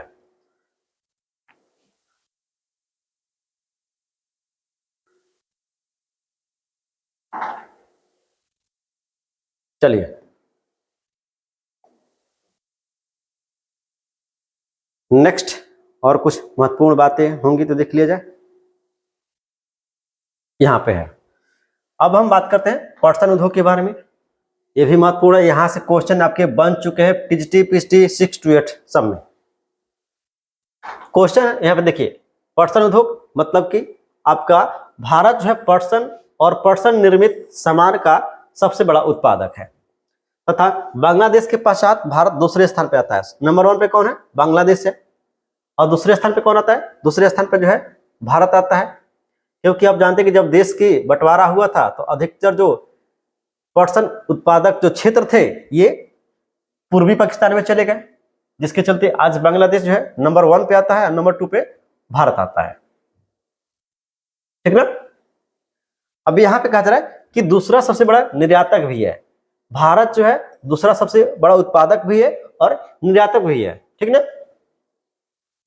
लगभग 80% उद्योग थे। कहा जा रहा है कि भारत में 2010-11 में 80 लगभग % उद्योग थे, जिनमें अधिकांश जो है पश्चिम बंगाल में हुगली नदी के तट पर। कहां पे, तो ये अधिकतर जो है पश्चिम बंगाल के हुगली नदी के तट पर 98 किलोमीटर की लंबी एक श्रृंखला है और 3 किलोमीटर चौड़ी एक श्रृंखला है, जहां पे ये स्थापित है। कौन, पटसन उद्योग, कहां पे, पश्चिम बंगाल में। ठीक ना। और यहां से क्वेश्चन लीजिए, बन चुका है क्वेश्चन, बना था कि पहला पटसन उद्योग जो है कहां पे स्थापित किया गया था, तो कलकत्ता के निकट रिसरा में, पश्चिम बंगाल में। ठीक ना। तो इस बात को ध्यान रखिएगा कि पश्चिम बंगाल के रिसरा में 1855 में पहला जो है पटसन उद्योग स्थापित हुआ था। 1947 में देश के विभाजन के पश्चात पटसन मिले तो भारत में तो रह गई, लेकिन 3/4 हिस्सा लगभग 75% जो हिस्सा था ये उत्पादक क्षेत्र पूर्वी पाकिस्तान यानी वर्तमान के बांग्लादेश में चला गया। यहां से क्वेश्चन बना हुआ है टीजीटी पीएचडी 6 to 8 में बना हुआ है। क्वेश्चन बना था कि दो तरह से क्वेश्चन बना था। एक क्वेश्चन बना था कि पहला जो है पटसन उद्योग कहां पे स्थापित हुआ था, ऑप्शन में था बंगाल के रिसरा, सही बात है। दूसरा क्वेश्चन बना था कि पटसन उद्योग जो है भारत में कब स्थापित हुआ था, तो 1855। ठीक है, इसको याद रखिएगा। चलिए नेक्स्ट क्वेश्चन है। अब देखिए, इसमें अभी हमने पढ़ा था कि भारत में जो पटसन उद्योग स्थापित हुए थे वो अक्सर हुगली नदी के तट पर। कारण क्या था, कारण था कि इनके नदी तट पर इनके स्थित होने के निम्न कारण है। कारण क्या है कि पटसन उत्पादक क्षेत्रों की निकटता, मतलब कि यहाँ पे जो पटसन उत्पादक क्षेत्र थे काफी नजदीक थे, रॉ मटेरियल आसानी से मिल जाता था, सस्ता जल, इसके अलावा परिवहन, सड़क, रेल, जल परिवहन, रेलवे जल परिवहन का जाल, कच्चे माल की मिलों तक ले जाने में सहायक होना, कच्चे पटसन को संसाधित करने में प्रचुर जल की मात्रा, पश्चिम बंगाल तथा सीमावर्ती राज्य जैसे कि उड़ीसा, बिहार, उत्तर प्रदेश से सस्ता श्रमिक उपलब्ध हो जाते थे। कोयला का एक बड़े नगरीय केंद्र के रूप में बैंकिंग, बीमा और जूट के सामान के निर्यात के लिए भी पतन की सुविधा प्रदान करना सम्मिलित है। देखिए, जितने भी पटसन उद्योग है भारत में, यह हुगली नदी के तट पर क्यों स्थापित हुए थे, क्योंकि इसके पीछे कारण है कि एक तो हुगली नदी जो था, जो हुगली नदी है, था नहीं है, ये काफी जो है पटसन उद्योग जो है ये पटसन उत्पादन क्षेत्रों के आसपास है और आसानी से वहां से पटसन जो है इनको प्राप्त हो जाता है कच्चा माल के तौर पे। दूसरी बात कि हुगली नदी के आसपास जो भी पटसन उद्योग लगे हुए हैं उनमें जो श्रमिक काम करते हैं वो आसानी से आपका पश्चिम बंगाल, उड़ीसा, बिहार, उत्तर प्रदेश से प्राप्त हो जाते हैं। तीसरी बात कि यहाँ पे पहले से जो है बीमा, इसके अलावा परिवहन, यहाँ तक कि निर्यात करने के लिए जो है पानी जहाज, पानी जो है समुद्री परिवहन, ये सारे चीज उनको आसानी से उपलब्ध है, इसलिए वहां पे जो है ये अच्छे से डेवलप कर गए हैं। ठीक है, या वहां पे ये जो है इनका विकास हुआ है। अब यहाँ पे और भी बातें कही गई है कि इस उद्योग की चुनौतियों में इस उद्योग की चुनौतियों में देखा जाए तो बाजार में कृत्रिम वस्त्रों से बांग्लादेश, ब्राजील, फिलीपींस, मिस्र तथा थाईलैंड जैसे अन्य देशों से कड़ी प्रतिस्पर्धा शामिल है। मतलब कि भारत में जो पर्यटन उद्योग है उनको कई सारे देशों से प्रतिस्पर्धा करनी पड़ रही है, कंपटीशन करना पड़ रहा है, क्योंकि जो है चुनौती ये है कि जो अंतर्राष्ट्रीय बाजार है, तो अंतर्राष्ट्रीय बाजार में कई सारे देशों से जो है पर्यटन उत्पाद आ रहे हैं, जैसे कि बांग्लादेश से, ब्राजील से, फिलीपींस से, मिस्र से, थाईलैंड से और अन्य जो देश है वहां से भी आपका पर्यटन के उत्पाद आ रहे हैं, जिससे भारतीय उद्योग को प्रतिस्पर्धा यानी कंपटीशन करना पड़ रहा है। नेक्स्ट है कि सन 2005 में राष्ट्रीय पर्यटन नीति अपनाई गई थी। लीजिए, क्वेश्चन बन सकता है कि कब राष्ट्रीय पर्यटन नीति अपनाई गई थी, तो सन 2005 में, जिसका मुख्य उद्देश्य पर्यटन का उत्पादन बढ़ाना, गुणवत्ता में सुधार, पर्यटन उत्पादक किसानों को अच्छा मूल्य दिलाना, प्रति हेक्टेयर उत्पादकता को बढ़ाना तथा, अब देखिए क्वेश्चन बन सकता है कि राष्ट्रीय पर्यटन नीति 2005 के अंतर्गत निम्न बातें सम्मिलित थी। दे देगा, उत्पादन बढ़ाना, गुणवत्ता में सुधार और किसानों को अच्छा मूल्य प्रदान करना। इस बात को ध्यान रखिएगा, ठीक है। आगे कहा जा रहा है कि पर्यटन के प्रमुख खरीदार अमेरिका है, अमेरिका खरीदता है, यानी ये आयातक देश है अमेरिका, कनाडा, घाना, सऊदी अरब, यूनाइटेड किंगडम और ऑस्ट्रेलिया, ये ऐसे देश हैं जहां पे भारत अपने जो है पर्यटन से उत्पादित वस्तु का निर्यात करता है, ठीक ना, तो इनको याद रखेगा, ठीक है। नेक्स्ट पेज पे चला जाए। नेक्स्ट पेज पे अब चीनी उद्योग देखा जाए। चीनी उद्योग काफी महत्वपूर्ण है और आपको पता है कि बिहार में चीनी का सबसे अधिक उत्पादन कहां पे होता है, आप कमेंट में बताना। वास्तव में अगर आपने क्वेश्चन पेपर PYQ को अगर देख लिया है तो इसको जरूर बताना कि बिहार में सबसे अधिक चीनी का उत्पादन कहां पे होता है। गन्ने के उत्पादन या चीनी के उत्पादन बात तो है। दूसरा हमारा सबसे अधिक गेहूं का उत्पादन कहां पे होता है और चावल का उत्पादन क्या होता है और मक्का का उत्पादन। देखते हैं कि कौन सा इसे देता है आंसर। अब देखिए चीनी उद्योग के बारे में कहा जा रहा है कि भारत का चीनी उत्पादन में विश्व में दूसरा स्थान है। कौन सा स्थान है? विश्व में दूसरा स्थान है चीनी के उत्पादन में भारत का। लेकिन गुण यानी मीठा, भेली कहिए जिसको, या खंडसारी, गुण अलग हो गया, ठीक ना, जिसे मीठा भी कहा जाता है बिहार में, और उत्तर प्रदेश में आपको जो है भेली बोलते हैं कुछ लोग। तो गुण, मीठा, भेली बात एक है, और खंडसारी यानी मिश्री, इसके उत्पादन में इसका स्थान प्रथम है। किसका? भारत का। इस उद्योग में प्रयुक्त कच्चा माल भारी होता है, यानी यहाँ पे जो गन्ना होता है वो चूंकि भारी उसकी वजन होती है, ठीक ना, तो इसके ढुलाई में सुक्रोज की जो मात्रा होती है इसकी मात्रा घट जाती है। आप जानते हैं कि गन्ने में सुक्रोज पाया जाता है और उसी सुक्रोज से चीनी बनती है। तो जब गन्ने की ढुलाई होता है तो आप जानते हैं कि गन्ना अगर मिलों में ले जाना है या उद्योगों में लेके जाना है तो पहले उसकी छिलाई होती है, उसको साफ किया जाता है। साफ करने के बाद उसको लाद उद के जो है ट्रैक्टर के माध्यम से या किसी भी परिवहन के माध्यम से उसको ले जाता है फैक्ट्री में। तो फिर वहां पे काफी 3-4-5 दिन का टाइम लग जाता है। इसके दौरान उसका सुक्रोज जो है थोड़ा सा कम हो जाता है। इस बात को ध्यान रखेगा। चीनी उद्योग की आदर्श स्थिति क्या होनी चाहिए? वर्ष 2010 से 11 में देश में 662 से अधिक चीनी उद्योग मिले थी।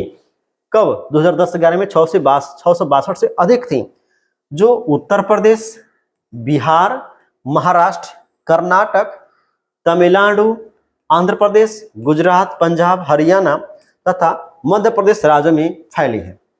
यानी इतने जो है राज्यों में मुख्य रूप से चीनी उद्योग पाए जाते हैं।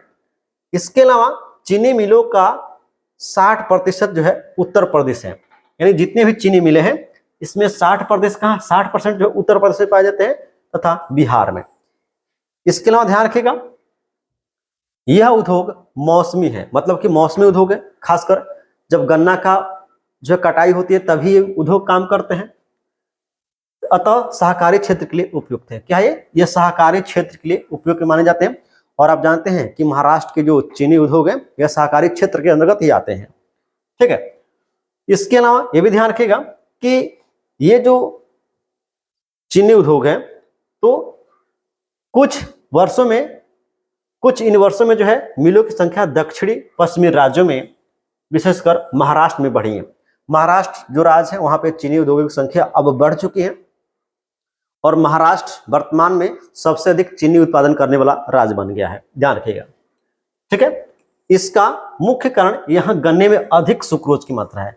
महाराष्ट्र का जो गन्ना है वहां पे सुक्रोज की मात्रा अधिक है, इसलिए महाराष्ट्र नंबर 1 पे जो है चीनी का उत्पादन कर रहा है और अपेक्षाकृत ठंडी जलवायु भी गुणकारी है महाराष्ट्र की। ठीक है ना। चलिए नेक्स्ट पेज, नेक्स्ट जो है पॉइंट उसको देखा जाए तो नेक्स्ट पॉइंट आपका इधर आता है और यहाँ पे बात की गई है लौह तथा इस्पात उद्योग के बारे में। आज की क्लास बहुत महत्वपूर्ण है, बहुत महत्वपूर्ण है, बिकॉज यहाँ से इतने ज्यादा क्वेश्चन आपके टीआरई के बन चुके हैं पीआरटी से लेकर 12 तक, जिसका हिसाब नहीं है। अब यहाँ पे देखिए कहा जा रहा है कि लोहा तथा इस्पात उद्योग जो है, लोहा तथा इस्पात उद्योग एक आधारभूत उद्योग है। आधारभूत उद्योग क्यों है? क्योंकि इनके द्वारा जो वस्तु का उत्पादन किया जाता है उसी उत्पाद को दूसरी कंपनियां अपने कच्चे माल के तौर पर प्रयोग करती हैं। ठीक है ना। और क्योंकि अन्य सभी भारी, हल्के और मध्यम उद्योग इनसे बनी मशीनरी पर निर्भर है, यानी जो मशीनरी का निर्माण करता है लोहा और इस्पात उद्योग, उसी मशीनरी का प्रयोग कर लेते हैं दूसरी कंपनी। ठीक है ना। विविध प्रकार के इंजीनियरिंग सामान, निर्माण सामग्री, रक्षा, चिकित्सा, टेलीफोन, वैज्ञानिक उपकरण और विभिन्न प्रकार की उपभोक्ता वस्तुओं के निर्माण के लिए इस्पात की आवश्यकता होती है। इसलिए इस्पात क्या है? हमारा आधारभूत उद्योग कहलाता है। मतलब कि आपको साइकिल बनाना है, मोटरसाइकिल बनाना है, सुई बनाना है, हेलीकॉप्टर बनाना है, हवाई जहाज बनाना है, या आपको मिसाइल बनाना है, या आपको घर बनाना है। देखिए जितना ये जो है लोहे का जो उद्योग है ना, ये आधारभूत उद्योग है, क्योंकि इसी पर पूरी अर्थव्यवस्था टिकी हुई है। ठीक है। कल्पना कीजिए, सपोज दैट कि आपका जो है लोहे का उत्पादन, इस्पात का उत्पादन बंद हो जाए, तब क्या होगा? ना तो आपका घर बनेगा, ना तो आपका साइकिल चलेगा, ना आपका मोटरसाइकिल बनेगा, ना ही आपका जो है अन्य काम हो पाएगा। फिर आप लकड़ी के ऊपर चक्का बनाइए और लुढ़काते चलिए। चलिए, विकास का पैमाना मापा जाता है इसी के आधार पर। एक मिनट देख ले जाए, क्या बात था, थोड़ा सा महत्वपूर्ण लग रहा है। इस्पात के उत्पादन तथा खपत को प्रायः एक देश के विकास का पैमाना माना जाता है। ये महत्वपूर्ण पॉइंट है, छूट गया था। देखिए यहां पे कहा जा रहा है कि जो इस्पात है, तो इस्पात का उत्पादन और खपत, यह जो है किसी देश का विकास का पैमाना है। ठीक ना। किसी देश के विकास को इसके माध्यम से मापा जा सकता है। क्वेश्चन बन सकता है कि किसके द्वारा किसी देश के विकास को पैमाना माना जाता है? इस्पात का जो है खनन या विकास। देखिए आगे कहा जा रहा है कि लोहा तथा इस्पात एक भारी उद्योग है। कैसा उद्योग है? भारी उद्योग है। इसमें प्रयुक्त कच्चा माल, तैयार माल दोनों ही भारी होते हैं। यानी इसमें जो माल आता है वो आप जानते हैं कि लौह अयस्क होता है और उसको जो है शुद्ध करना पड़ता है, ये भी भारी होता है। इसके अलावा जो वस्तु का उत्पादन करते हैं वो भी भारी होता है। तो दोनों स्थूल हो गए और इसके लिए अधिक परिवहन लागत की आवश्यकता पड़ती है। यानी आप जानते हैं कि जो लौह अयस्क होते हैं काफी भारी होते हैं और उनको ट्रांसपोर्टेशन यानी परिवहन करना काफी मुश्किल काम होता है। ठीक है ना। तो इसमें ले आने और ले जाने, ये दोनों जो है परिवहन लागत इसमें बढ़ती है। इस उद्योग के लिए लौह अयस्क, कोकिंग कोल तथा चूना पत्थर का अनुपात जो है लगभग 4:2:1। ये महत्वपूर्ण है। क्वेश्चन दे देगा कि लोहा और इस्पात उद्योग में लौह अयस्क, कोकिंग कोल तथा चूना पत्थर का अनुपात कितना होता है? 4:2:1 याद रखिएगा। इस्पात को कठोर बनाने के लिए इसमें मैग्नीज की कुछ मात्रा मिलाई जाती है। इस बात को भी ध्यान रखना, मैग्नीज के द्वारा ही किसी जो है आपको इस्पात को कठोर बनाया जा सकता है। ये कुछ प्रक्रिया दिया गया है कि किस तरह से उस जो इस्पात बनता है, ये महत्वपूर्ण नहीं है, प्रक्रिया आपसे नहीं पूछेगा। ठीक है। यहां पे आया जाए तो यहाँ पे इस पेज पे यहाँ पे कुछ महत्वपूर्ण पॉइंट है, इसे देख लिया जाए। मिनी इस्पात उद्योग छोटे संयंत्र हैं जिनमें विद्युत भट्ठी। अब देखिए यहाँ पे कहा जा रहा है कि जो मिनी इस्पात उद्योग है ये छोटे संयंत्र होते हैं जिनमें विद्युत भट्ठी, रद्दी इस्पात, स्पंज आयरन का प्रयोग होता है। इनमें री रोलर्स होते हैं, इनमें इस्पात सिलियों का इस्तेमाल किया जाता है। ये हल्के स्टील या निर्धारित अनुपात के मृदु और मिश्रित इस्पात का उत्पादन करते हैं। इसको ध्यान रखिएगा, ठीक ना। चलिए नेक्स्ट पॉइंट देखा जाए। तो नेक्स्ट पॉइंट है सार्वजनिक क्षेत्र के लगभग सभी जो उपकरण होते हैं। अब ये महत्वपूर्ण पॉइंट ये लीजिए, ये टीजीटी में क्वेश्चन बन चुका है, पीजीटी में भी क्वेश्चन बन चुका है, ठीक ना। सार्वजनिक क्षेत्र के लगभग सभी उपक्रम यानी जितने भी सरकारी क्षेत्र के अंतर्गत जो उद्योग हैं, ठीक ना, ये सारे जो स्टील का उत्पादन करते हैं या इस्पात का उत्पादन करते हैं, तो इस्पात को स्टील अथॉरिटी ऑफ इंडिया यानी सेल के माध्यम से बेचते हैं। यानी सरकारी क्षेत्र में जितने भी कंपनियां हैं जो स्टील का उत्पादन करती हैं, वो सारी कंपनियां मिलकर सेल के द्वारा ही अपने उत्पाद को बेचने का प्रयास करती हैं। तो क्वेश्चन बना था कि सार्वजनिक उपक्रम अपने उत्पाद को निम्न के माध्यम से बेचने का प्रयास करते हैं, सेल, भेल और कुछ और एग्जाम्पल था टीजीटी पीजीटी में, ठीक है ना। नेक्स्ट है कि 1950 के दशक में भारत चीन ने लगभग एक समान मात्रा में इस्पात उत्पादित किया था। कब? 1950 में भारत और चीन दोनों देशों ने लगभग बराबर मात्रा में इस्पात का उत्पादन किया था। आज चीन जो है इस्पात का सबसे बड़ा उत्पादक देश है। इस्पात की सर्वाधिक खपत करने वाला देश भी चीन है। यानी क्वेश्चन अगर बनता है कि इस्पात का सबसे बड़ा उत्पादक और जो है उपभोक्ता कौन सा देश है, तो चीन है, ठीक है। चलिए नेक्स्ट देखा जाए, नेक्स्ट पॉइंट। तो नेक्स्ट पॉइंट यहाँ पे कुछ और दिया गया, भारत में कुछ और बातें कही गई छोटा नागपुर पठार के संबंध में कि यहाँ पे क्या है। तो यहाँ पे एक मिनट ओके, चलिए देखिए, भारत में छोटा नागपुर के पठारी क्षेत्र में अधिकांश लोहा तथा इस्पात उद्योग केंद्रित हैं। यानी भारत का जो छोटा नागपुर का जो पठार है, ये ऐसा क्षेत्र है जहाँ पे अधिकतर लोहा और इस्पात के उद्योग बसे हुए हैं या उनका जो है स्थापना किया गया है। इस प्रदेश में उद्योग के विकास के लिए अत्यधिक अनुकूल सापेक्षित परिस्थितियां पाई जाती हैं। यानी उद्योगों के स्थापना के लिए अच्छी जो है वातावरण वहां पे है, परिस्थितियां उपलब्ध है। इनमें लौह अयस्क की कम लागत होती है, लौह अयस्क की कम लागत होती है। उच्च कोटि के कच्चे माल यहाँ के उपलब्ध है, निकटता है यहाँ पे। सस्ते श्रमिक उपलब्ध हो जाते हैं छोटा नागपुर पठार के स्थान पे। स्थानीय बाजार भी उपलब्ध है, इनकी मांग विशाल संभाव्यता सम्मिलित है। यद्यपि भारत संसार का एक ऐसा महत्वपूर्ण लौह इस्पात उत्पादक देश है, यद्यपि हम इनके पूर्ण संभाव्य का विकास नहीं कर पाए हैं। यहाँ पे देखिए, कहने का मतलब है कि छोटा नागपुर पठारी जो क्षेत्र है वहीं पर जो है अधिकतर लौह इस्पात उद्योग क्यों स्थापित किए गए हैं। इसका कारण है कि वहां पे कच्चे माल आसानी से उपलब्ध हो जाते हैं, परिवहन लागत कम होती है, सस्ता श्रम है, बाजार भी आसानी से उपलब्ध हो जाता है, जिसके चलते छोटा नागपुर पठार के आसपास जो है अधिकतर इस्पात कंपनियां, लौह और इस्पात कंपनियां जो है स्थापित हुई हैं, ठीक है। इसके अलावा यह भी कहा जा रहा है कि भारत एक ऐसा देश है जहां पे लौह इस्पात उद्योग तो है, लेकिन इसका अभी जो है हम लोग बेहतर तरीके से इसकी स्थापना नहीं कर पाए, विकास नहीं कर पाए हैं। इसके निम्न कारण है। कौन कौन से कारण है? तो कच्चा लागत, कोकी कोयले की सीमित उपलब्धता, यानी हमारे पास जो हमारे पास जो उत्पादन होता है उसमें ज्यादा पैसा लग जाता है किसी वस्तु को बनाने में। कोकिंग कोयला जो है ये भी हमारे पास कम मात्रा में है।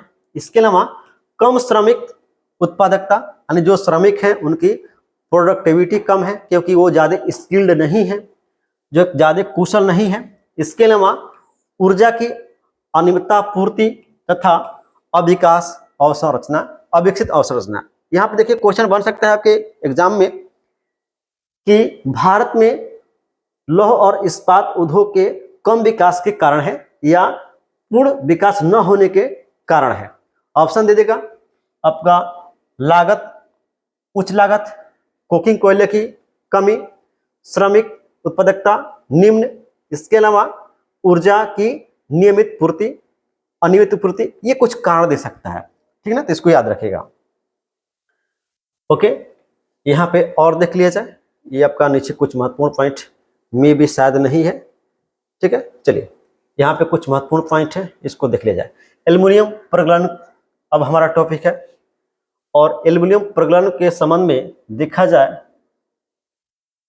तो यहाँ पे कहा जा रहा है कि भारत में एल्युमिनियम प्रगलन दूसरा सर्वाधिक महत्वपूर्ण धातु शोधन उद्योग है। यानी भारत में एल्युमिनियम का जो उद्योग है ये सर्वाधिक जो है महत्वपूर्ण, दूसरे स्थान पर धातु शोधन उद्योग है। यह हल्का, जंग और अवरोधी होते हैं, ये हल्का होते हैं, जंग नहीं लगता है, ठीक ना। इसके अलावा ऊष्मा का सुचालक होते हैं, मतलब कि आराम से इसमें से इलेक्ट्रिसिटी जा सकती है। लचीले होते हैं, अन्य धातुओं के मिश्रण से अधिक कठोर बनाए जा सकते हैं, इसको ध्यान रखिएगा।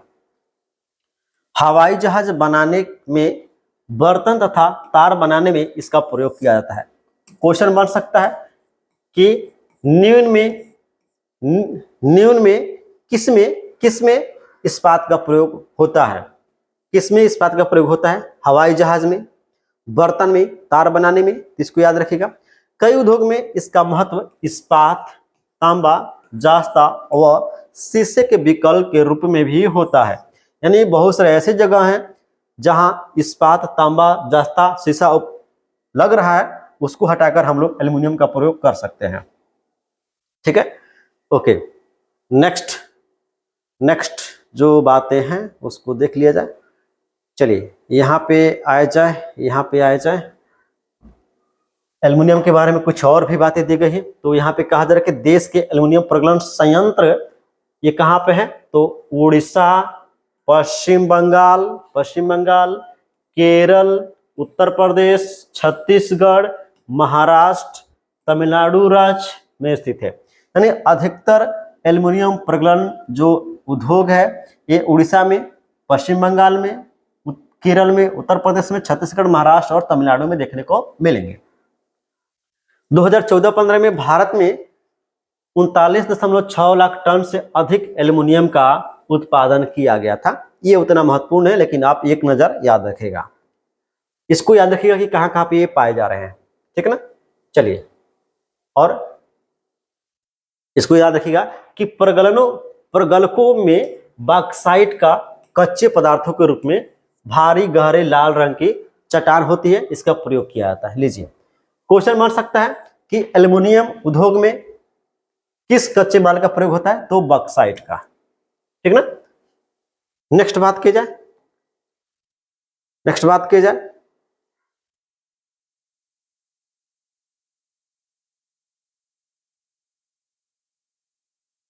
यहां पे अब देखिए, कहा जा रहा है कि एक कारखाना प्लास्टिक हैंडल वाले एल्युमिनियम के बर्तन निर्मित करता है। यह प्रगलकों से, ये आपका क्रियाकलाप है, चलिए इसको नहीं देखना है, क्रियाकलाप है, इसको नहीं देखना है। चलिए रसायन उद्योग की बात की जाए तो रसायन उद्योग में कहा जा रहा है कि भारत में रसायन उद्योग तेजी से विकसित हो रहा है और इसकी भागीदारी सकल घरेलू उत्पाद में 3% है। कितना है? 3%। यह उद्योग एशिया का तीसरा सबसे बड़ा उद्योग। यहाँ से दो महत्वपूर्ण क्वेश्चन बन सकते हैं कि रसायन उद्योग का भागीदारी भारत में कितना है? तो इसका जो घरेलू उत्पाद है उसमें भागीदारी 3% है, और यह उद्योग एशिया का तीसरा सबसे बड़ा उद्योग है। एशिया का कितने नंबर का है? तीसरा सबसे बड़ा उद्योग है। जबकि विश्व में कौन सा स्थान है? तो विश्व में अभी हम बताते हैं कौन सा स्थान है। विश्व में ये जो है आकार के दृष्टि से 12वें नंबर पर आता है। यानी भारत का जो रसायन उद्योग है यह एशिया के मामले में तीसरे स्थान पर, विश्व में 12वें स्थान पे है, और भारत के घरेलू उत्पाद में 3% इसका हिस्सा है। इनमें लघु तथा बृहद दोनों प्रकार की जो है विनिर्माण इकाइयां सम्मिलित है। यानी कुछ लघु, यानी जो कुछ छोटे छोटे उद्योग है, और कुछ बड़े बड़े उद्योग है। अकार्बनिक और कार्बनिक दोनों क्षेत्रों में तीव्र वृद्धि दर्ज की गई है आपके रसायन उद्योग में। और अकार्बनिक रसायनों में सल्फ्यूरिक अम्ल, जिसमें आपके उर्वरक, कृत्रिम वस्त्र, प्लास्टिक, गोंद, रंग रोगन, डाई आदि का निर्माण होता है।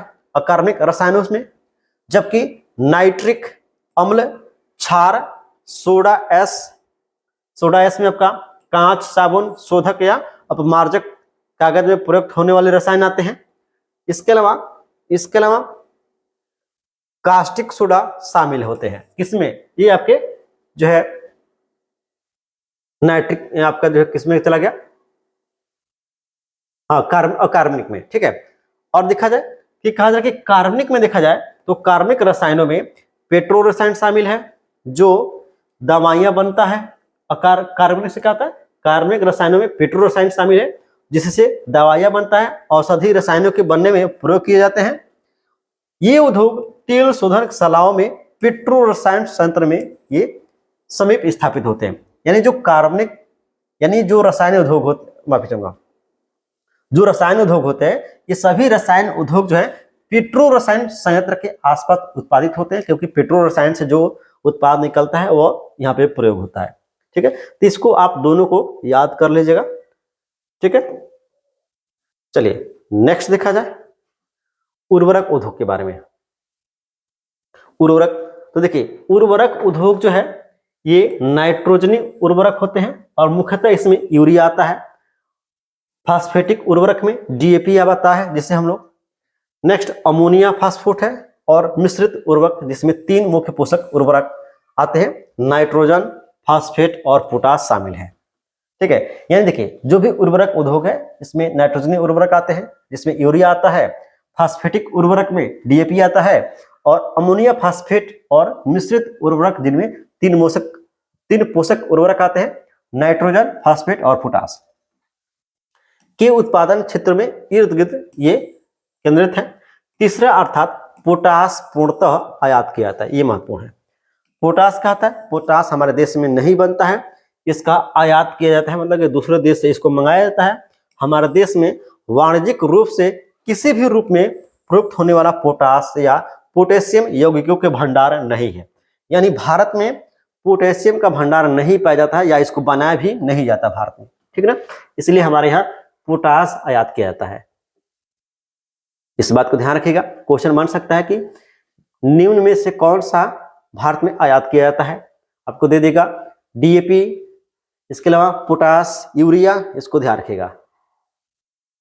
भारत नाइट्रोजनी उर्वरकों का तीसरा सबसे बड़ा उत्पादक देश है। ठीक है, चलिए नेक्स्ट बात की जाए।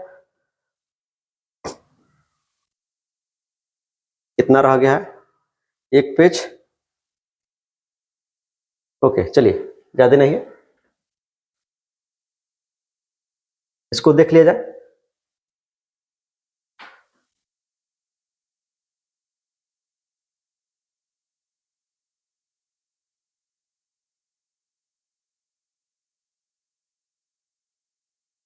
यहां कहा जा रहा है कि लघु इकाइयां मात्र सुपर फास्फेटिक उत्पादन करती हैं। जो छोटी इकाइयां होती हैं, छोटी कंपनियां होती हैं, ये मात्र सुपर फास्फेट का उत्पादन करती हैं। सार्वजनिक क्षेत्र में 10 उपक्रम तथा भारतीय उपक्रम निगम एफसीआई गुजरात के हजीरा में सहकारी क्षेत्र के अंतर्गत एक उपक्रम कार्यरत है। यानी आपका जो 10 जो उपक्रम है ये भारतीय उर्वरक निगम एफसीआई गुजरात के हजीरा में सहकारी क्षेत्र में कार्य करते हैं। इस बात को ध्यान रखिएगा। ठीक है, नेक्स्ट है कि हरित क्रांति के पश्चात आप जानते हैं कि 1966 से लेकर 1967 का जो समय रहा ये हरित क्रांति रहा। तो हरित क्रांति के समय जो है यह उद्योग देश के अनेक भागों में भी फैल गया। गुजरात, तमिलनाडु, उत्तर प्रदेश, पंजाब और केरल राज्य कुल उर्वरक उत्पादन का लगभग 50% हिस्सा ये उत्पादित करते हैं। यानी हरित क्रांति के दौरान क्या हुआ कि हरित क्रांति के दौरान ये आपके जो है ये उद्योग जो है उर्वरक उद्योग ये देश के अन्य भागों में फैल गया। यह गुजरात, तमिलनाडु, उत्तर प्रदेश, पंजाब और केरल ये ऐसे राज्य हैं जहां पे कुल उर्वरक का जो है 50% ये उत्पादित करते हैं।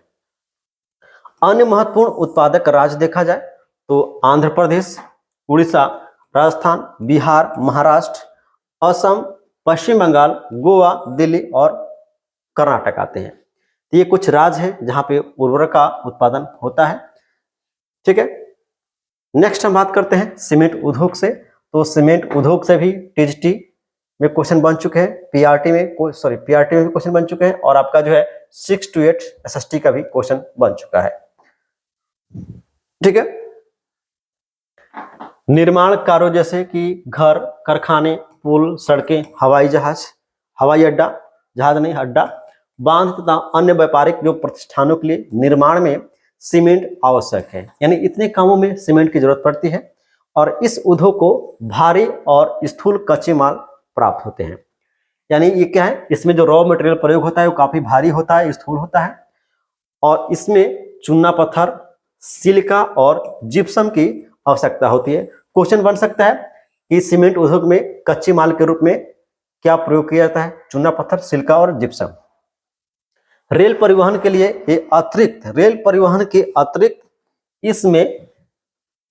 इसमें कोयला तथा ऊर्जा भी आवश्यक है। मतलब कि रेल परिवहन के अतिरिक्त इसमें कोयला और विद्युत ऊर्जा की भी आवश्यकता पड़ती है। ठीक ना। यह उद्योग इकाइयां गुजरात में लगाई गई हैं। कहाँ पे लगाई गई हैं? तो ये आपका जो सीमेंट उद्योग है ये गुजरात में लगाई गई है। इसका कारण क्या है? इसका कारण जो है बहुत सारा जो है कारण है। अब देखिए यहाँ कहा जा रहा है कि यहां से इसे खाड़ी के देशों के बाजार की उपलब्धता है। पहला सीमेंट उद्योग, लीजिए ये क्वेश्चन टीजीटी पीएचडी बना हुआ है, 6 to 8 में बना हुआ है। पहला सीमेंट उद्योग सन 1904 में चेन्नई में लगाया गया था, तथा स्वतंत्रता के पश्चात इस उद्योग का प्रसार हुआ, मतलब कि तेजी से वृद्धि विकास किया। सन 1989 में मूल्य और वितरण में नियंत्रण समाप्त हुआ तथा अन्य नीतिगत सुधारों से सीमेंट उद्योग ने क्षमता, प्रक्रिया और प्रौद्योगिकी व उत्पादन में अत्यधिक तरक्की की है। तो इस पॉइंट पे याद रखिएगा कि पहला सीमेंट उद्योग कब स्थापित हुआ था और कहाँ लगाया गया था। दो क्वेश्चन यहां से भी बना हुआ है कि कब स्थापित भी हुआ था और कहां पे स्थापित हुआ था। अब हम बात करते हैं, चलिए कुछ और महत्वपूर्ण बातें हैं सीमेंट उद्योग के बारे में। तो कहा जा रहा है कि गुणवत्ता में सुधार के कारण भारत की बड़ी घरेलू मांग के अतिरिक्त पूर्वी एशिया, मध्य पूर्व, अफ्रीका तथा दक्षिण एशिया के बाजार में इसकी मांग बढ़ी है भारतीय सीमेंट की। अब हम देखते हैं मोटर गाड़ी उद्योग। तो मोटर गाड़ी उद्योग में जो है आप जानते हैं कि बहुत सारे आती हैं। मोटर गाड़ियों, यात्रियों तथा सामान के तीव्र परिवहन के लिए ये साधन है। भारत में विभिन्न केंद्रों पर ट्रक, बसें, कारें, मोटरसाइकिल, स्कूटर, तिपहिया तथा बहुउपयोगी वाहन है। और उदारीकरण के पश्चात यानी सन 1991 के पश्चात नए और आधुनिक मॉडल के वाहनों का बाजार तथा वाहनों की मांग बढ़ी है, जिससे इस उद्योग में विशेष कार, दोपहिया, तिपहिया वाहनों में अपार वृद्धि हुई है। कहने का मतलब है कि मोटर गाड़ी उद्योग में आपके जो है बस, ट्रक, कार, मोटरसाइकिल, स्कूटर, तीन पहिया यानी टेम्पो, साइकिल, ये सभी आते हैं। और ये जो मोटर गाड़ी उद्योग है जब 1991 में आपका उदारीकरण हुआ तो उसमें जो है इसके बाद इसका मॉडल जो है अच्छा मॉडल पर प्रभाव पड़ा, और बाजार की जो है ये जब खुला बाजार हुआ तो इसमें जो कंपनियां है अपने को प्रतिस्पर्धा की, अपने को बेहतर तरीके से बनाई, और फिर जाकर इनके प्रोडक्ट जो है इनकी मांग बढ़ी। ठीक ना। और इस उद्योग में विशेषकर कार आती है, दोपहिया आती है, तिपहिया आती है, और इनकी वृद्धि हुई। और पिछले 15 से भी कम वर्षों में इस उद्योग ने भूतपूर्व की उन्नति, मतलब कि अभूतपूर्व उन्नति की, यानी बहुत अच्छा उन्नति की है। और प्रत्यक्ष विदेशी निवेश एफडीआई के साथ नए प्रौद्योगिकी के उपयोग से यह उद्योग विश्व स्तरीय विकास के स्तर पर पहुंच गया है। मतलब कि इतना अच्छा काम किया है कि इसमें विदेशी निवेश हुआ है, जिसके चलते इनकी जो डेवलपमेंट अच्छी हुई है और ये विश्व विख्यात हो चुके हैं। आज इसकी 15 इकाइयां यात्री वाहन तथा 14 इकाइयां दो पहिया तथा तिपहिया वाहन निर्मित करती हैं। कहने का मतलब कि आज के समय में देखा जाए तो 15 ऐसे उद्योग हैं जो यात्री कार बनाते हैं। ठीक ना। तो किसी भी प्रकार का कार हो सकता है। और 14 कंपनियां ऐसी हैं जो दो पहिया बनाती हैं, तिपहिया वाहन बनाती हैं, दो पहिया और तिपहिया। यह उद्योग दिल्ली, गुड़गांव, मुंबई, पुणे, चेन्नई, कोलकाता, लखनऊ, इंदौर, हैदराबाद, जमशेदपुर तथा बेंगलुरु के आसपास ये स्थित है। ठीक है ना, इसको आप ध्यान रखिएगा। नेक्स्ट है सूचना प्रौद्योगिकी तथा इलेक्ट्रॉनिक्स उद्योग। तो सूचना प्रौद्योगिकी आप जानते हैं जो आपका ये उद्योग है, इसमें कहा जा रहा है कि इलेक्ट्रॉनिक उद्योग के अंतर्गत आने वाले उत्पादों में ट्रांजिस्टर से लेकर television, telephone, cellular, telecom, telephone exchange, pager, radar, computer तथा दूरसंचार उद्योग के लिए ये अनेक अन्य उपकरण तथा ये बनाए जाते हैं। कहने का मतलब कि जो इलेक्ट्रॉनिक उद्योग है इसमें सारे चीज सम्मिलित किए जाते हैं, जैसे आपका टेलीफोन, टेलीविजन, सेल्यूलर, टेलीकॉम, इसके अलावा telephone exchange, pager, radar, computer, सब चीज आते हैं। और इसके लिए जो है बेंगलुरु भारत की इलेक्ट्रॉनिक्स राजधानी कही जाती है। यहाँ से क्वेश्चन बन चुके हैं आपके एग्जाम में। इलेक्ट्रॉनिक सामान के अन्य महत्वपूर्ण जो केंद्र है ये मुंबई है, दिल्ली है, हैदराबाद है, पुणे है, चेन्नई, कोलकाता और लखनऊ है। तो इसको याद रखेगा कि आपका जो बेंगलुरु है यह इलेक्ट्रॉनिक्स का राजधानी माना जाता है। इलेक्ट्रॉनिक्स के सामान के लिए अन्य जो महत्वपूर्ण केंद्र मुंबई, दिल्ली, हैदराबाद, पुणे और कोलकाता, लखनऊ, चेन्नई है। ठीक है, ओके। ये आपका नेक्स्ट पॉइंट देखा जाए तो यहाँ पे है कुछ महत्वपूर्ण पॉइंट, यहाँ पे बात की गई है आपका। अब यहाँ पे देखिए ये जो टॉपिक है हमारा अब शुरू होता है, जो उद्योग हैं उनसे क्या क्या हमारे पर्यावरण के ऊपर प्रभाव पड़ता है, उस प्रदूषण के ऊपर बात की गई है। तो सबसे पहले हम बात करते हैं, देखिए आप जानते हैं कि जो भी उद्योग लगाए गए हैं उस उद्योग के वजह से 4 प्रकार के प्रदूषण होते हैं। और 4 प्रकार के प्रदूषण कौन कौन से हैं, अब यहाँ से कुछ महत्वपूर्ण बातें हो रही है। पहला है कि वायु प्रदूषण, जल प्रदूषण, भूमि प्रदूषण और ध्वनि प्रदूषण। ये 4 प्रकार के प्रदूषण उद्योगों से होते हैं।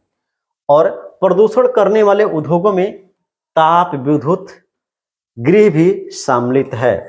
ताप विद्युत गृह भी सम्मिलित है। अब देखिए सबसे पहले बात करते हैं हम वायु प्रदूषण के बारे में। तो वायु प्रदूषण के संबंध में देखा जाए तो अधिक अनुपात में अनचाही गैसों की उपस्थिति जैसे सल्फर डाइऑक्साइड तथा कार्बन मोनोऑक्साइड। ये जो सल्फर डाइऑक्साइड है ये दमघोटू अब जो है इसको गैस कहा जाता है।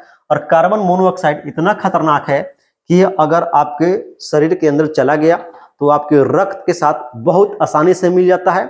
और रक्त के साथ जब जुड़ता है ना तो जो रक्त में जो आरबीसी होती है जो ऑक्सीजन का वहन करती है, तो ऑक्सीजन की वहन क्षमता को 75% तक कम कर देता है और व्यक्ति को दम घुटने लगता है, जो है व्यक्ति की डेथ भी हो जाती है। इस बात को ध्यान रखिएगा, ठीक है ना। वायु प्रदूषण का कारण बनता है, यानी वायु प्रदूषण में जो भी उद्योग लगे हुए हैं वे उद्योग जो है गैसों के माध्यम से, धुआं के माध्यम से बहुत सारे जो है आपका अनचाही गैसों का जो है ये उत्सर्जन करते हैं, जैसे कि सल्फर डाइऑक्साइड, कार्बन मोनोऑक्साइड। ये वायु प्रदूषण का कारण है। वायु में निलंबित कणनुमा पदार्थों में ठोस द्रव्य दोनों ही प्रकार के कण होते हैं। यानी वायु में जो भी जो है पदार्थ छोड़े जाते हैं उद्योगों के द्वारा उसमें कुछ कण के आकार के होते हैं और कुछ द्रव के रूप में भी होते हैं, और ये दोनों हानिकारक हैं। और कण होते हैं जैसे कि धूल, स्प्रे, कुहासा, धुआं। रसायन और कागज उद्योग, ईंटों के भट्ठे, तेल शोधन शालाएं, प्रग्रहण उद्योग, जीवाश्म ईंधन दहन तथा छोटे बड़े कारखाने प्रदूषण के नियमों का उल्लंघन करते हुए धुआं निष्कासित करते हैं और जहरीली गैसों का रिसाव बहुत भयानक तथा दूरगामी प्रभावों वाला हो सकता है। यानी कहा जा रहा है कि जो भी उद्योग है वे उद्योग क्या करते हैं, उनमें धूल, स्प्रे, कुहासा, धुआं ये सभी निकलता है। जो रसायन उद्योग हो गए, चाहे कागज उद्योग हो गया, चाहे ईंट या भट्ठे हो गए, चाहे कोई तेल शोधन शाला उद्योग हो गया, या कोई प्रग्रहण उद्योग है, या कोई जीवाश्म उद्योग है, ये सभी जो है छोटे बड़े उद्योग जो है अपने नियम का पालन नहीं करते हैं, उल्लंघन करते हैं, जिससे जो है वातावरण में धुआं जाती है, अन्य प्रकार की गैसें जाती हैं, जिससे जो है हमारा पर्यावरण को जो है नुकसान हो रहा है और वायु प्रदूषण फैल रहा है तेजी से। इसके अलावा कुछ गैसों का रिसाव भी हुआ था, आप जानते हैं भोपाल गैस कांड के बारे में, जिसमें आइसोसाइनाइट जो है गैस का रिसाव हुआ था 3 दिसंबर को। चलिए अब जल प्रदूषण को देखा जाए तो उद्योग द्वारा कार्बनिक तथा अकार्बनिक अपशिष्ट पदार्थों को नदी में छोड़ने से जल प्रदूषण होता है। यानी जो उद्योग होते हैं या कार्बनिक या अकार्बनिक जो अपशिष्ट पदार्थ होता है उसे नदियों में ये छोड़ देते हैं, जल में छोड़ देते हैं। और जल प्रदूषण के प्रमुख कारक ये कौन, कार्बनिक और अकार्बनिक। कागज, लुगदी, रसायन, वस्त्र, रंगायित उद्योग, तिल शोधनशालाएं, चमड़ा उद्योग तथा इलेक्ट्रोप्लेटिंग उद्योग जो है, या रंग, अपमार्जक, अम्ल तथा लवण भारी उद्योग जैसी सीसा, पारा, कीटनाशक, उर्वरक, कार्बनिक, प्लास्टिक और रबर सहित कृत्रिम रसायन आदि जो है जल में मतलब कि वाहित फैलाते हैं। अभी हमने जितने ये उद्योग पढ़ा, चाहे आपका कागज लुगदी हो गया, रसायन हो गया, वस्त्र हो गया, रंगाई करने वाला उद्योग, तिल शोधन, इसके अलावा चमड़ा, इलेक्ट्रोप्लेटिंग करने वाला, अपमार्जक, अम्ल, जितने भी ये उद्योग हैं, प्लास्टिक उद्योग, रबड़ उद्योग, ये सब के सब क्या करते हैं, जल में जो है अपने अपशिष्ट पदार्थ को निष्कासित करते हैं, जिससे जल भी क्या होता है, जल आपका प्रदूषित हो जाता है। और भारत के मुख्य अपशिष्ट पदार्थों में कौन आता है, तो फ्लाई एश आता है, फ्लाई एश, फास्फो, जिप्सम तथा लोहा इस्पात की अशुद्धियां हैं, इसको याद रखिएगा। तापीय प्रदूषण को देखा जाए तो जब कारखानों तथा ताप घरों से गर्म जल को बिना ठंडा किए हुए नदियों तथा तालाबों में छोड़ दिया जाता है तो जल में तापीय प्रदूषण होता है, जिसके चलते जल में रहने वाले जो जीव है ये मर जाते हैं और इसके चलते जो है कैंसर होता है, ठीक है ना, और अन्य प्रकार की बीमारियां जो है ये बीमारियां भी फैलती हैं। ध्वनि प्रदूषण क्या होता है, इसको देखा जाए तो आप जानते हैं कि जो फैक्ट्रियां होती है उनसे अनचाही जो शोर निकलता है उसे ध्वनि कहते हैं। और ध्वनि प्रदूषण से खिन्नता उत्पन्न होता है, उत्तेजना उत्पन्न होता है, श्रवण अक्षमता आती है, यानी लोग जो है बहरे हो रहे हैं, हृदय की गति बढ़ जाती है, रक्तचाप ब्लड प्रेशर बढ़ जाता है, अन्य जो व्यवस्थाएं ये भी जो है व्यवस्थाएं बढ़ जाती है। अनचाही ध्वनि उत्तेजना मानसिक चिंता का स्रोत है। औद्योगिक तथा निर्माण कार्य कारखाने के उपकरण, जनरेटर, लकड़ी चीरने के कारखाने, गैस यांत्रिकी तथा विद्युत ड्रिल भी अधिक ध्वनि उत्पन्न करते हैं। यहां से क्वेश्चन बन सकता है कि ध्वनि प्रदूषण के निम्न प्रभाव हो सकते हैं। ऑप्शन दे देगा आपका जो है श्रवण क्षमता, हृदय गति या हृदय की बेचैनी, रक्तचाप में वृद्धि, ये कुछ इसके महत्वपूर्ण कारण है हो सकता है। फिर दे देगा कि उत्तेजना बढ़ जाना, खिन्नता उत्पन्न होना, ठीक है ना। अब पर्यावरणीय निम्नीकरण की रोकथाम कैसे की जा सकती है, यानी जो पर्यावरण है तो पर्यावरण को किस तरह से हम लोग बचा सकते हैं, इस बात को कहा जा रहा है। तो कारखानों द्वारा निष्कासित 1 लीटर अपशिष्ट से लगभग 8 गुना स्वच्छ जल दूषित होता है। मतलब कि अगर कोई कंपनी या कोई उद्योग 1 लीटर दूषित जल को बाहर निकाल रहा है तो उससे जो है 8 लीटर शुद्ध जल नुकसान हो रहा है। औद्योगिक प्रदूषण से स्वच्छ जल को कैसे बचाया जा सकता है, इसके लिए कुछ जो है सुझाव नीचे दिए गए हैं। पहला सुझाव है कि विभिन्न प्रक्रियाओं में जल का न्यूनतम उपयोग किया जाए तथा जल को 2 या अधिक उत्तरोत्तर अवस्थाओं में पुनर्चक्र द्वारा पुनः उपयोग किया जाए।